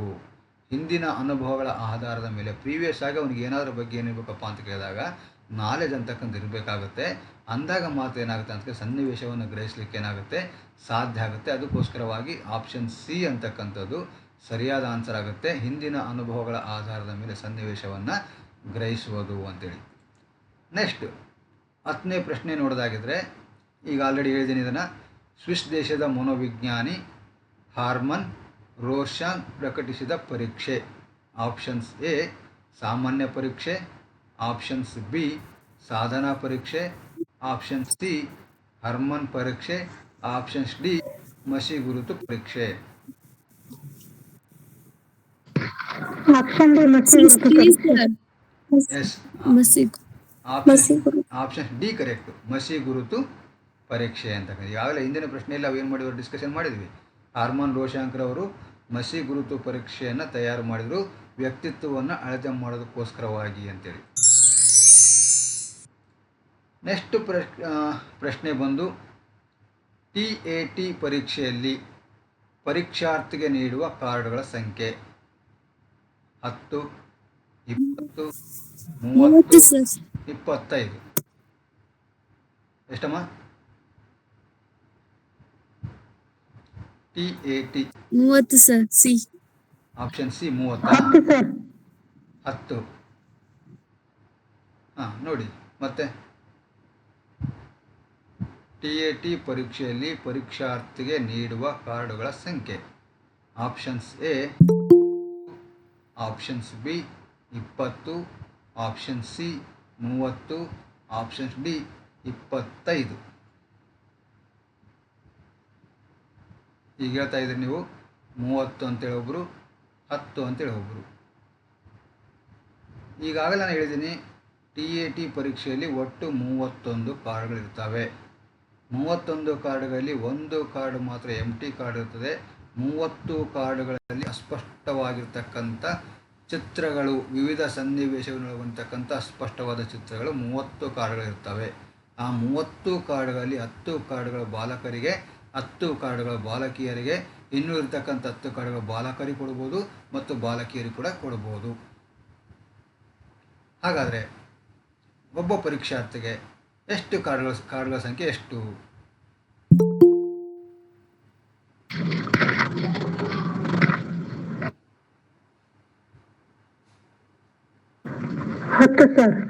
ಸರಿಯಾದ ಆನ್ಸರ್ ಆಪ್ಷನ್ಸ್ ಬಿ 20. ಯಾಕೆ ಅಂದರೆ 30 ಕಾರ್ಡ್ಗಳಲ್ಲಿ 10 ಕಾರ್ಡ್ ಬಾಲಕರಿಗೋಸ್ಕರವ, 10 ಕಾರ್ಡ್ ಬಾಲಕಿಯರಿಗೋಸ್ಕರವ, ಇನ್ನುಳಿತಕ್ಕಂಥ 10 ಕಾರ್ಡ್ ಇವ್ರಿಗಾದ್ರೂ ಕೊಡ್ಬೋದು ಅಥವಾ ಇವ್ರಿಗಾದ್ರೂ ಕೊಡ್ಬೋದು. ಅಂದಮೇಲೆ ಒಬ್ರಿಗೆ ಎಷ್ಟು ಬಂದವು? 20 ಕಾರ್ಡ್ಗಳು. ಈ 10 ಕಾರ್ಡ್ಗಳನ್ನು ಬಾಲಕರು ಕೊಡ್ಬೋದು, ಬಾಲಕಿಯರಿಗೂ ಕೊಡ್ಬೋದು. ಅದಕ್ಕೋಸ್ಕರವಾಗಿ ಒಬ್ಬ ಪರೀಕ್ಷಾರ್ಥಿಗೆ ಎಷ್ಟು ಕಾರ್ಡ್ಗಳು ಅಂತ ಕೇಳಿದಾಗ 20 ಕಾರ್ಡ್ಗಳು ಬರ್ತವೆ. ಇದು ಕರೆಕ್ಟಾಗಿ ನೀವೇನು ಮಾಡ್ಬೇಕು ಅಂತ ಕೇಳಿದಾಗ ತಿಳ್ಕೋಬೇಕು. 10 ಕಾರ್ಡ್ಗಳಲ್ಲ, 30 ಕಾರ್ಡ್ಗಳಲ್ಲ, 20 ಕಾರ್ಡ್ಗಳು ಸರಿಯಾಗಿರ್ತಕ್ಕಂಥ ಆನ್ಸರ್.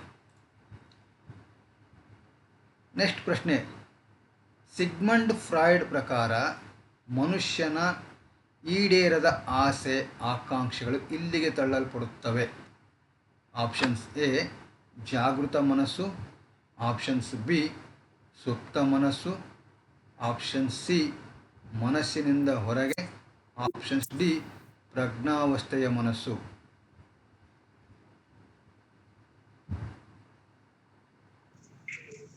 ಆಪ್ಷನ್ ಬಿ ಸರ್, ಸುಪ್ತ ಮನಸ್ಸು.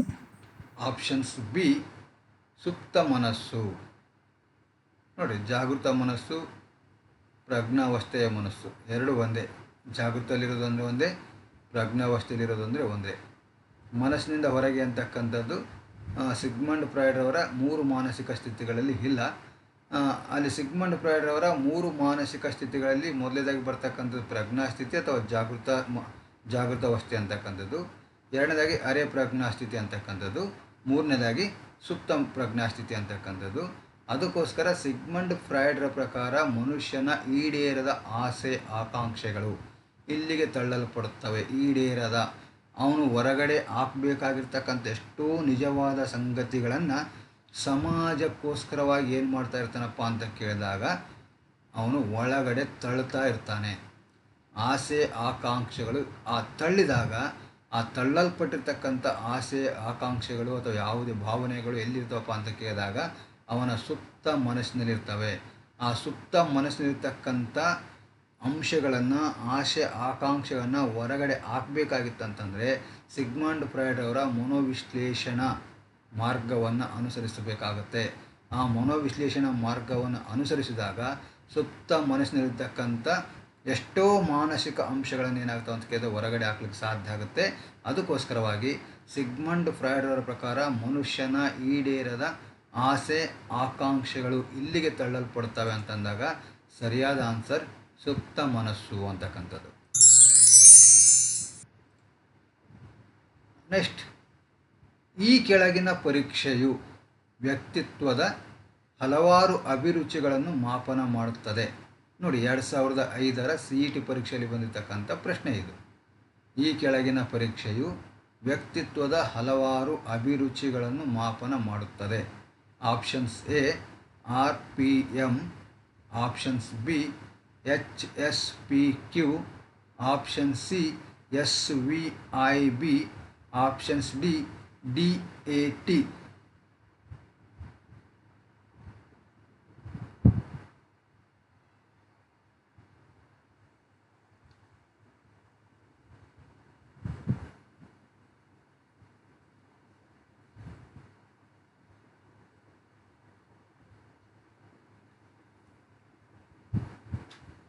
ಯಾವುದು ಇದರಲ್ಲಿ? ಈ ಕೆಳಗಿನ ಪರೀಕ್ಷೆಯು ವ್ಯಕ್ತಿತ್ವದ ಹಲವಾರು ಅಭಿರುಚಿಗಳನ್ನು ಮಾಪನ ಮಾಡುತ್ತದೆ.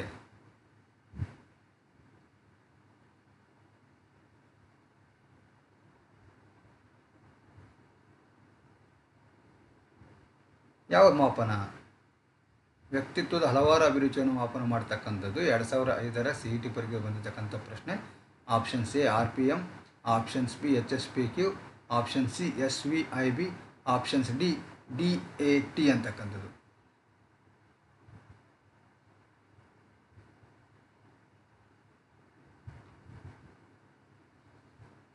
ನೋಡಿ, ಇಲ್ಲಿ RPM ಅಂತಕ್ಕಂಥದ್ದು ರೇವನ್ RPM ಅಂತಕ್ಕಂಥದ್ದು ರೇವನ್ ರವರ ಪ್ರೋಗ್ರೆಸಿವ್ ಮ್ಯಾಟ್ರಿಸಿಸ್ ಟೆಸ್ಟ್ ಅಂತ ಕರೀತಾರೆ.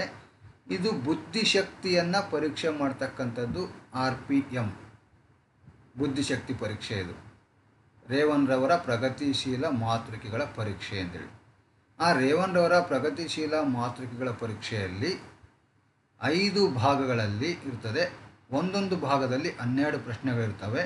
ಒಟ್ಟು 60 ಪ್ರಶ್ನೆಗಳು ಅಶಾಬ್ದಿಕವಾಗಿರ್ತಕ್ಕಂಥ ಅಂಶಗಳಲ್ಲಿರ್ತವೆ. ಅಂದರೆ ವಿವಿಧ ರೀತಿಯಾಗಿರ್ತಕ್ಕಂಥ ಚಿತ್ರಗಳಲ್ಲಿರ್ತವೆ ಅಂತ ಕೇಳಿದಾಗ ಅಲ್ಲಿರ್ತವೆ. ಟೋಟಲಾಗಿ 60 ಐಟಮ್ಸ್ ಇರ್ತವೆ. 60 ಅಂಕಗಳಿಗಿರ್ತಕ್ಕಂಥ ಯಾವುದಕ್ಕೆ RPM ಅಂತಕ್ಕಂಥದ್ದು ಬುದ್ಧಿಶಕ್ತಿ ಪರೀಕ್ಷೆ. ಇನ್ನು HSPQ, SVIB, DAT ನೋಡಿ. HSPQ ಅಂತಕ್ಕಂಥದ್ದು ಹೈಸ್ಕೂಲ್ ಪರ್ಸ್ನಾಲಿಟಿ ಕ್ವೆಶ್ಚನರ್ ಅಂತ ಕರೀತಾರೆ. ಹೈಸ್ಕೂಲ್ ಪರ್ಸ್ನಾಲಿಟಿ ಕ್ವೆಶ್ಚನರ್ ಅಂತಕ್ಕಂಥದ್ದು ವ್ಯಕ್ತಿತ್ವವನ್ನು ಪರೀಕ್ಷೆ ಮಾಡ್ತಕ್ಕಂಥ ಒಂದು ಪರೀಕ್ಷೆ. ಇದು ಎಂಥ ಪರೀಕ್ಷೆ ಅಂತ ಕೇಳಿದಾಗ 2 ಅಂತ ಹೇಳಿದೆ ನಾನು. ಒಂದು ವಸ್ತುನಿಷ್ಠ ಪರೀಕ್ಷೆಗಳು ಬರ್ತದೆ, ಮತ್ತೊಂದು ಫಸ್ಟ್ ಒನ್ ವ್ಯಕ್ತಿನಿಷ್ಠ ಪರೀಕ್ಷೆಗಳು ಬರ್ತದೆ, ಸೆಕೆಂಡ್ ಒನ್ ವಸ್ತುನಿಷ್ಠ ಪರೀಕ್ಷೆಗಳು ಬರ್ತವೆ, ಥರ್ಡ್ ಒನ್ ಪ್ರಕ್ಷೇಪಣಾ ತಂತ್ರಗಳು. 3 ಪ್ರಕಾರದ ವ್ಯಕ್ತಿತ್ವದ ಪರೀಕ್ಷೆಗಳು ಬರ್ತವೆ. ಆ 3 ಪ್ರಕಾರದ ವ್ಯಕ್ತಿತ್ವದ ಪರೀಕ್ಷೆಗಳಲ್ಲಿ ವ್ಯಕ್ತಿನಿಷ್ಠ ಪರೀಕ್ಷೆಗಳು ಅಂತ ತೆಗೆದುಕೊಂಡಾಗ ಆ ವ್ಯಕ್ತಿನಿಷ್ಠ ಪರೀಕ್ಷೆಗಳಲ್ಲಿ ಆತ್ಮಚರಿತ್ರೆಗಳು ಬರ್ತವೆ, ವ್ಯಕ್ತಿ ಅಧ್ಯಯನ ಬರ್ತದೆ, ಸಂದರ್ಶನ ಬರ್ತದೆ, ಮತ್ತು HSPQ ಕೂಡ ಎಲ್ಲಿ ಬರ್ತದೆ ಅಂತ ಕೇಳಿದಾಗ ಅಲ್ಲೇ ಬರ್ತಕ್ಕಂಥ ಅದೇ ಪ್ರಕಾರದಲ್ಲಿ ಬರ್ತಕ್ಕಂಥ ಒಂದು ವ್ಯಕ್ತಿತ್ವವನ್ನು ಅಳತೆ ಮಾಡ್ತಕ್ಕಂಥ ಪರೀಕ್ಷೆ. ಇಲ್ಲಿ ಹೈಸ್ಕೂಲ್ ಪರ್ಸನಾಲಿಟಿ ಕ್ವಶನೇರ್ ಅಂತಕ್ಕಂಥದ್ದು ಪ್ರೌಢಶಾಲಾ ವ್ಯಕ್ತಿತ್ವ ಶಾರ್ಟ್ ಆಗಿ ಏನಂತ ಕರೀತಾರೆ ಅಂತ ಕೇಳಿದಾಗ HSPQ ಅಂತ ಕರೀತಾರೆ. ಈ HSPQ ಅಂತಕ್ಕಂಥದ್ದನ್ನು ಮೂಲತಃವಾಗಿ 1963ರಲ್ಲಿ RB ಕೆಟಲ್ ಅಂತಕ್ಕಂಥವ್ರು ಏನು ಮಾಡ್ತಾರೆ ಅಂತ ಕೇಳಿದಾಗ ಇದನ್ನು ರೂಪಿಸ್ತಾರೆ ಅಥವಾ ಪ್ರಿಪೇರ್ ಮಾಡ್ತಾರೆ ಅಂತಕ್ಕಂಥ ನಾವಿಲ್ಲಿ ನೋಡ್ಬೋದು. ಆಮೇಲೆ 1968ರಲ್ಲಿ ಅಮೇರಿಕಾದ ವ್ಯಕ್ತಿತ್ವ ಸಾಮರ್ಥ್ಯ ಪರೀಕ್ಷಣಾ ಸಂಸ್ಥೆ ಅಂತಕ್ಕಂಥದ್ದು ಇದನ್ನು ಪರಿಷ್ಕರಣೆ ಮಾಡ್ತದೆ. ಇಲ್ಲಿ ಸುಮಾರು 142 ಪ್ರಶ್ನೆಗಳಲ್ಲಿರ್ತಾವೆ ಅಂತ ಕೇಳಿದಾಗ HSPQ ಪರೀಕ್ಷೆಯಲ್ಲಿ ಇರ್ತವೆ. ಆ 142 ಪ್ರಶ್ನೆಗಳು ಹೆಂಗಿರ್ತಾವೆ ಅಂತ ಕೇಳಿದಾಗ ಅದಕ್ಕೆ ಆನ್ಸರ್ ಎಡಭಾಗ ಮತ್ತು ಬಲಭಾಗದಲ್ಲಿರ್ತವೆ. ಒಂದು ಕಡೆ ಋಣಾತ್ಮಕವಾಗಿರ್ತಕ್ಕಂಥದ್ದು, ಮತ್ತೊಂದು ಕಡೆ ಧನಾತ್ಮಕವಾಗಿರ್ತಕ್ಕಂಥದ್ದು. ಈ ರೀತಿಯಾಗಿ ಎಲ್ಲಿ 142 ಐಟಮನ್ನು ಒಳಗೊಂಡಿರ್ತಕ್ಕಂಥದ್ದು, ಅಂಶಗಳನ್ನು ಒಳಗೊಂಡಿರ್ತಕ್ಕಂಥ ಪರೀಕ್ಷೆ ಯಾವುದಪ್ಪ ಅಂತ ಕೇಳಿದಾಗ ಅದು HSPQ ಅಂತಕ್ಕಂಥದ್ದನ್ನು ಇಲ್ಲಿ ನೋಡ್ತಾ ಇದ್ದೀವಿ. ಇನ್ನು SVIB ಅಂತಕ್ಕಂಥ ಏನಂತ ಕೇಳಿದಾಗ ಇದು ಆಸಕ್ತಿ ಪರೀಕ್ಷೆ. ಇದು ಆಸಕ್ತಿಯನ್ನು ಪರೀಕ್ಷೆ ಮಾಡಲಿಕ್ಕೆ ಇರ್ಬೋದಾಗಿರ್ತಕ್ಕಂಥ ಪರೀಕ್ಷೆ. ಇದು ಸ್ಟ್ರಾಂಗ್ ವೆಕೇಷ್ನಲ್ ಇಂಟ್ರೆಸ್ಟ್ ಬ್ಲ್ಯಾಂಕ್ ಅಂತ ಕರೀತಾರೆ. ಸ್ಟ್ರಾಂಗ್ ವೆಕೇಷ್ನಲ್ ಇಂಟ್ರೆಸ್ಟ್ ಬ್ಲ್ಯಾಂಕ್ ಅಂತೇಳಿ. ಇಲ್ಲಿ ಸ್ಟ್ರಾಂಗ್ ಅಂತಕ್ಕಂಥ ಒಬ್ಬ ಮನೋವಿಜ್ಞಾನಿ ಏನು ಮಾಡ್ತಾನೆ ಅಂತ ಕೇಳಿದಾಗ ಇದನ್ನು ಡೆವಲಪ್ ಮಾಡ್ತಾನೆ. EK ಸ್ಟ್ರಾಂಗ್ ಅಂತಕ್ಕಂಥ ಮನೋವಿಜ್ಞಾನಿ ಇದನ್ನು ಏನು ಮಾಡ್ತಾನೆ ಅಂತ ಕೇಳಿದಾಗ ಪರಿಚಯಿಸ್ತಾನೆ. ಇದು ಆಸಕ್ತಿಯನ್ನು ಅಧ್ಯಯನ ಮಾಡಲಿಕ್ಕೆ ಇರ್ತಕ್ಕಂಥ ಪರೀಕ್ಷೆ. ಇನ್ನು DAT ಅಂತಕ್ಕಂಥದ್ದು ಇದು ಅಪ್ಟಿಟ್ಯೂಡ್ ಟೆಸ್ಟ್ ಅಂತ ಕರೀತಾರೆ. ಇದಕ್ಕೆ ಅಪ್ಟಿಟ್ಯೂಡ್ ಅಭಿಕ್ಷಮತಾ ಪರೀಕ್ಷೆ ಅಂತ ಕರಿತೀವಲ್ಲ, ಆ ಅಭಿಕ್ಷಮತಾ ಪರೀಕ್ಷೆ ಯಾವುದು ಅಂತ ಕೇಳಿದಾಗ ಇಲ್ಲಿ DAT ಅಂತೇಳಿ ಕರೀತಾರೆ. ಅದಕ್ಕೋಸ್ಕರವಾಗಿ ಇಲ್ಲಿ DAT ಅಭಿಕ್ಷಮತೆಗೆ ಸಂಬಂಧಪಟ್ಟಂತಿದ್ರೆ ಡಿಫ್ರೆನ್ಷಿಯಲ್ ಅಪ್ಟಿಟ್ಯೂಡ್ ಟೆಸ್ಟ್ ಅಂತಕ್ಕಂಥದ್ದು ಲಾಂಗ್ ಫಾರ್ಮ್. ಈ ಡಿಫ್ರೆನ್ಷಿಯಲ್ ಅಪ್ಟಿಟ್ಯೂಡ್ ಟೆಸ್ಟ್ ಅಂತಕ್ಕಂಥದ್ದು ಅಭಿಕ್ಷಮತಾ ಸಾಮರ್ಥ್ಯವನ್ನು ಏನು ಮಾಡ್ತದೆ, ಅಳತೆ ಮಾಡ್ತದೆ. SVIB ಅಂತಕ್ಕಂಥದ್ದು ಆಸಕ್ತಿಯನ್ನು ಅಳತೆ ಮಾಡ್ತದೆ. RPM ಅಂತಕ್ಕಂಥದ್ದು ಬುದ್ಧಿಶಕ್ತಿಯನ್ನು ಅಳತೆ ಮಾಡ್ತದೆ. HSPQ ಅಂತಕ್ಕಂಥದ್ದು ವ್ಯಕ್ತಿತ್ವವನ್ನು ಅಳತೆ ಮಾಡ್ತದೆ. ಅದಕ್ಕೋಸ್ಕರವಾಗಿ ನಮ್ಮ ಪ್ರಶ್ನೆ, ಈ ಕೆಳಗಿನ ಪರೀಕ್ಷೆಯು ವ್ಯಕ್ತಿತ್ವದ ಹಲವಾರು ಅಭಿರುಚಿಗಳನ್ನು ಮಾಪನ ಮಾಡ್ತದೆ ಅಂತಂದಾಗ ಇದರತಕ್ಕಂಥ 3 ಪರೀಕ್ಷೆಗಳು ಅವು ಬೇರೆ ಬೇರೆ ಅಂಶಗಳಿಗೆ ಸಂಬಂಧಪಟ್ಟಿವೆ. HSPQ ಮಾತ್ರ ವ್ಯಕ್ತಿತ್ವ ಸಂಬಂಧಪಟ್ಟಂಗಿದ್ದು ಆ ವ್ಯಕ್ತಿತ್ವ ಪರೀಕ್ಷೆ ಮಾಡ್ತಕ್ಕಂಥ HSPQ ವ್ಯಕ್ತಿತ್ವದ ಹಲವಾರು ಅಭಿರುಚಿಗಳನ್ನು ಅಳತೆ ಮಾಡ್ತಕ್ಕಂಥ ಸುಮಾರು 142 ವಿವಿಧ ಅಂಶಗಳನ್ನು ಒಳಗೊಂಡಿರ್ತಕ್ಕಂಥ ಪರೀಕ್ಷೆ ಯಾವುದಪ್ಪ ಅಂತ ಕೇಳಿದಾಗ ಅದು HSPQ ಅಂತಕ್ಕಂಥದ್ದು.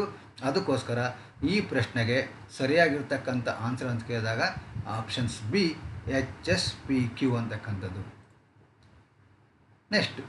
ನೆಕ್ಸ್ಟ್ ಪ್ರಶ್ನೆ ನೋಡೋದಾಗಿದ್ದರೆ ಇದು ಕೂಡ 2005ರ CETಯಲ್ಲಿ ಬಂದಿರತಕ್ಕಂಥ ಪ್ರಶ್ನೆ. ಒಂದು ಸಮೂಹದಲ್ಲಿ ಯಾರನ್ನು ಆಯ್ಕೆ ಮಾಡದ ಮತ್ತು ಯಾರಿಂದಲೂ ಆಯ್ಕೆ ಮಾಡದಿರುವವರನ್ನು ಡ್ಯಾಶ್ ಎನ್ನುವರು.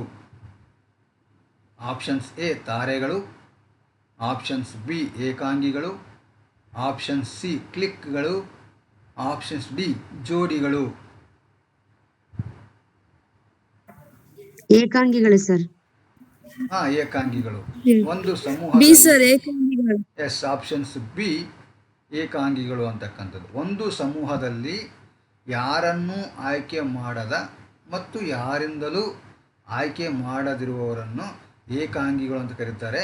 ಇದು ಎಲ್ಲಿ ಬರ್ತದೆ ಅಂತ ಕೇಳಿದಾಗ ಸಮೂಹ ಗತಿಶಾಸ್ತ್ರ ಅಂತೇಳಿ ನಮ್ಮೊಂದು ಅಧ್ಯಯನ ಬರ್ತದಲ್ಲ, ಆ ಸಮೂಹ ಗತಿಶಾಸ್ತ್ರ ವ್ಯಕ್ತಿತ್ವ ಮತ್ತು ಸಮೂಹ ಗತಿಶಾಸ್ತ್ರ ಅಂತ ಕರೀತಾರೆ.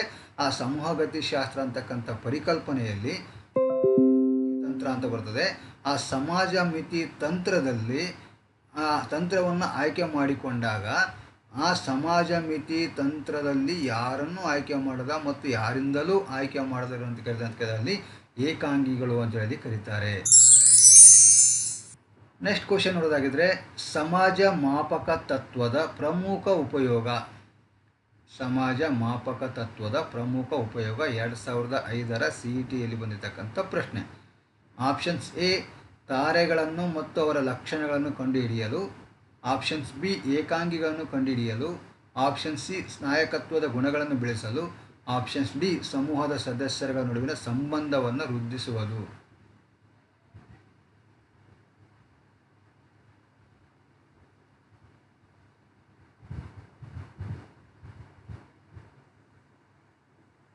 ಯಾವುದಿಲ್ಲಿ? ಆಪ್ಷನ್ ಎ ಸರ್, ತಾರೆಗಳನ್ನು ಮತ್ತು ಅವರ ನಾಯಕತ್ವ ಲಕ್ಷಣಗಳನ್ನು ಕಂಡುಹಿಡಿಯಲು. ಆಪ್ಷನ್ ಸಿ ತಾರೆಗಳನ್ನು ಲಕ್ಷಣಗಳನ್ನು ಕಂಡುಹಿಡಿಯಲು. ಆಪ್ಷನ್ಸ್ ಬಿ ಏಕಾಂಗಿಗಳನ್ನು ಕಂಡುಹಿಡಿಯಲು. ಆಪ್ಷನ್ ಸಿ ನಾಯಕತ್ವದ ಗುಣಗಳನ್ನು ಬೆಳೆಸಲು. ಆಪ್ಷನ್ಸ್ ಡಿ ಸಮೂಹದ ಸದಸ್ಯರುಗಳ ನಡುವಿನ ಸಂಬಂಧವನ್ನು ವೃದ್ಧಿಸುವುದು. ತಾರೆಗಳನ್ನು ಮತ್ತು ಅವರ ಲಕ್ಷಣ ಕಂಡುಹಿಡಿಯಲು ಸಮಾಜ ಮಾಪಕ ತತ್ವವನ್ನು ಉಪಯೋಗ ಮಾಡಿಕೊಂಡ್ರೆ, ಏಕಾಂಗಿಗಳನ್ನು ಕಂಡುಹಿಡಿಯೋದು, ನಾಯಕತ್ವದ ಗುಣಗಳನ್ನು ಬೆಳೆಸೋದು. ನಾಯಕತ್ವ ಗುಣಗಳ ಹೌದಾ? ನೋಡಿ, ಬೆಳೆಸಿದ್ರೆ ಎಸ್ ಸರ್, ನಾಯಕತ್ವ ಗುಣಗಳನ್ನ ನಾಯಕತ್ವದ ಗುಣಗಳನ್ನು ಬೆಳೆಸೋದನ್ನು ತಗೊಂಡ್ರೆ ಏಕಾಂಗಿಗಳನ್ನು ಕಂಡುಹಿಡಿಯಲು ಕೂಡ ಅದೇ ಬೇಕು. ತಾರೆಗಳನ್ನು ಮತ್ತು ಅವರ ಲಕ್ಷಣ ಕಂಡುಹಿಡಿಯಲು ಕೂಡ ಅದೇ ಬೇಕು. ಸಮೂಹದ ಸದಸ್ಯರುಗಳ ನಡುವಿನ ಸಂಬಂಧವನ್ನು ವೃದ್ಧಿಸುವುದು.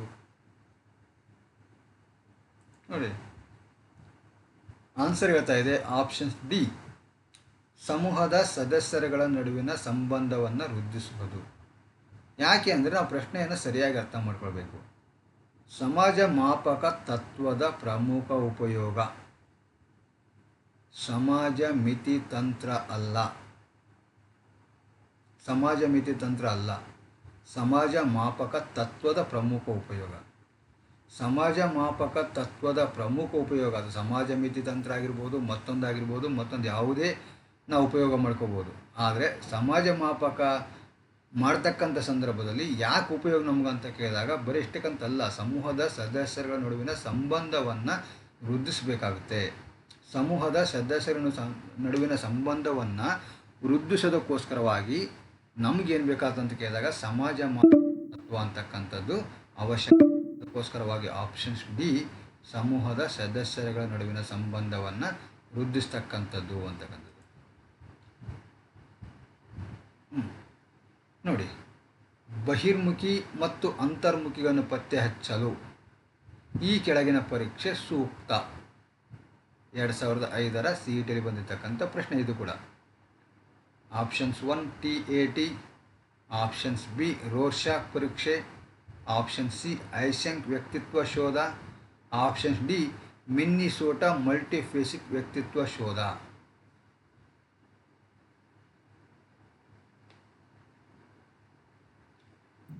ಕ್ವಶನ್ ಕಾಣುವಲ್ರಿ. ಕ್ವಶನ್ ಸ್ಕ್ರೀನ್ ಕಾಣುವಲ್ರಿ ಸರ್. ಸ್ಕ್ರೀನ್ ಕಾಣ್ತಾ ಇಲ್ವಾ? ಹಾಂ ಸರ್. Yes sir. ಬಂದಾ? ಇಲ್ಲ ಸರ್. ಬಂದಿಲ್ಲ? ಇಲ್ಲ ಸರ್. ಇಲ್ಲ ಸರ್.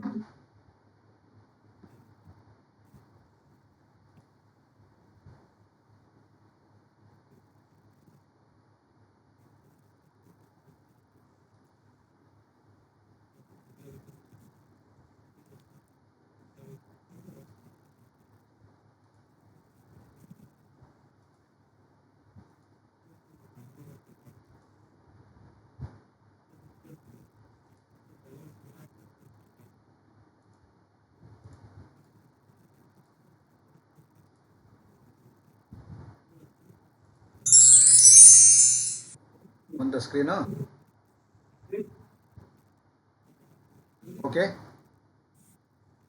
ಬಹಿರ್ಮುಖಿ ಮತ್ತು ಅಂತರ್ಮುಖಿಗಳನ್ನು ಪತ್ತೆ ಹಚ್ಚಲು ಈ ಕೆಳಗಿನ ಪರೀಕ್ಷೆ ಸೂಕ್ತ. Options A TET, options B Rorschach ಪರೀಕ್ಷೆ, ಆಪ್ಷನ್ ಸಿ ಐಸೆಂಕ್ ವ್ಯಕ್ತಿತ್ವ ಶೋಧ, ಆಪ್ಷನ್ ಡಿ ಮಿನ್ನಿಸೋಟಾ ಮಲ್ಟಿಫೇಸಿಕ್ ವ್ಯಕ್ತಿತ್ವ ಶೋಧ. ಕೂಡ ವ್ಯಕ್ತಿತ್ವವನ್ನು ಅಳತೆ ಮಾಡ್ತಕ್ಕಂಥ ಪರೀಕ್ಷೆಗಳೇ. ಅದರಲ್ಲಿ ಬಹಿರ್ಮುಖಿ ಮತ್ತು ಅಂತರ್ಮುಖಿಗಳನ್ನು ಪತ್ತೆ ಹಚ್ಚಬೇಕಾದ್ರೆ ಯಾವುದು ಬೇಕು ಅಂತೇಳಿ.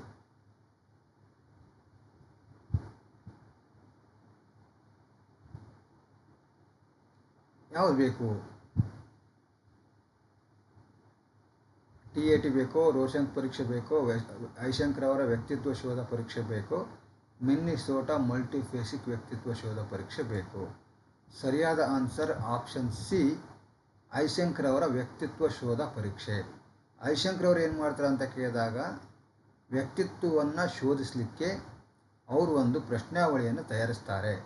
ಆ ಪ್ರಶ್ನಾವಳಿ ಹೆಂಗದು ಅಂತ ಕೇಳಿದಾಗ, ಬಹಿರ್ಮುಖಿಗಳನ್ನು ಅಂತರ್ಮುಖಿಗಳನ್ನು ಪತ್ತೆ ಹಚ್ಚೋದಕ್ಕೋಸ್ಕರವಾಗಿ ಅಂಥದ್ದೇ ಸ್ಟೇಟ್ಮೆಂಟನ್ನು ಒಳಗೊಂಡಿರ್ತಕ್ಕಂಥ ಒಂದು ಪರೀಕ್ಷೆ ಎಲ್ಲಿದೆ ಅಂತ ಕೇಳಿದಾಗ ಐಶಂಕರ್ ಅವರು ಏನು ಮಾಡ್ತಾರೆ, ಪ್ರಿಪೇರ್ ಮಾಡ್ತಾರೆ. ಅದಕ್ಕೋಸ್ಕರವಾಗಿ ಏನು ಕರೀತಾರೆ ಅಂತ ಕೇಳಿದಾಗ ಐಶಂಕರ್ ಅವರ ವ್ಯಕ್ತಿತ್ವ ಶೋಧ ಪರೀಕ್ಷೆ ಅಂತೇಳಿ ಕರೀತಾರೆ. Yes, okay. ಇವತ್ತು ಇಷ್ಟು ಪ್ರಶ್ನೆಗಳು ಸಾಕು. ನೆಕ್ಸ್ಟ್ ನಾಳೆ ಮತ್ತೇನು ಅಂತ ಕೇಳಿದಾಗ ಇನ್ನೂ ಇರತಕ್ಕಂಥ ಪ್ರಶ್ನೆಗಳನ್ನು ನೋಡೋಣ. ಯಾಕಂತ ಕೇಳಿದಾಗ ನೆಟ್ವರ್ಕ್ ಇಶ್ಯೂಸ್ ಬರ್ತಾ ಇದೆ ಈಗ. ಹಾಗಾಗಿ ಇನ್ನೂ ಇರತಕ್ಕಂಥ ಪ್ರಶ್ನೆಗಳನ್ನು ನಾಳೆಯ ತರಗತಿಯಲ್ಲಿ ನಾವು ನೋಡೋಣ. ಇದ್ರ ಬಗ್ಗೆ ಏನಾದ್ರು ಡೌಟ್ಸ್ ಇದ್ದರೆ ನೀವು ಡಿಸ್ಕಷನ್ ಮಾಡ್ಬೋದು.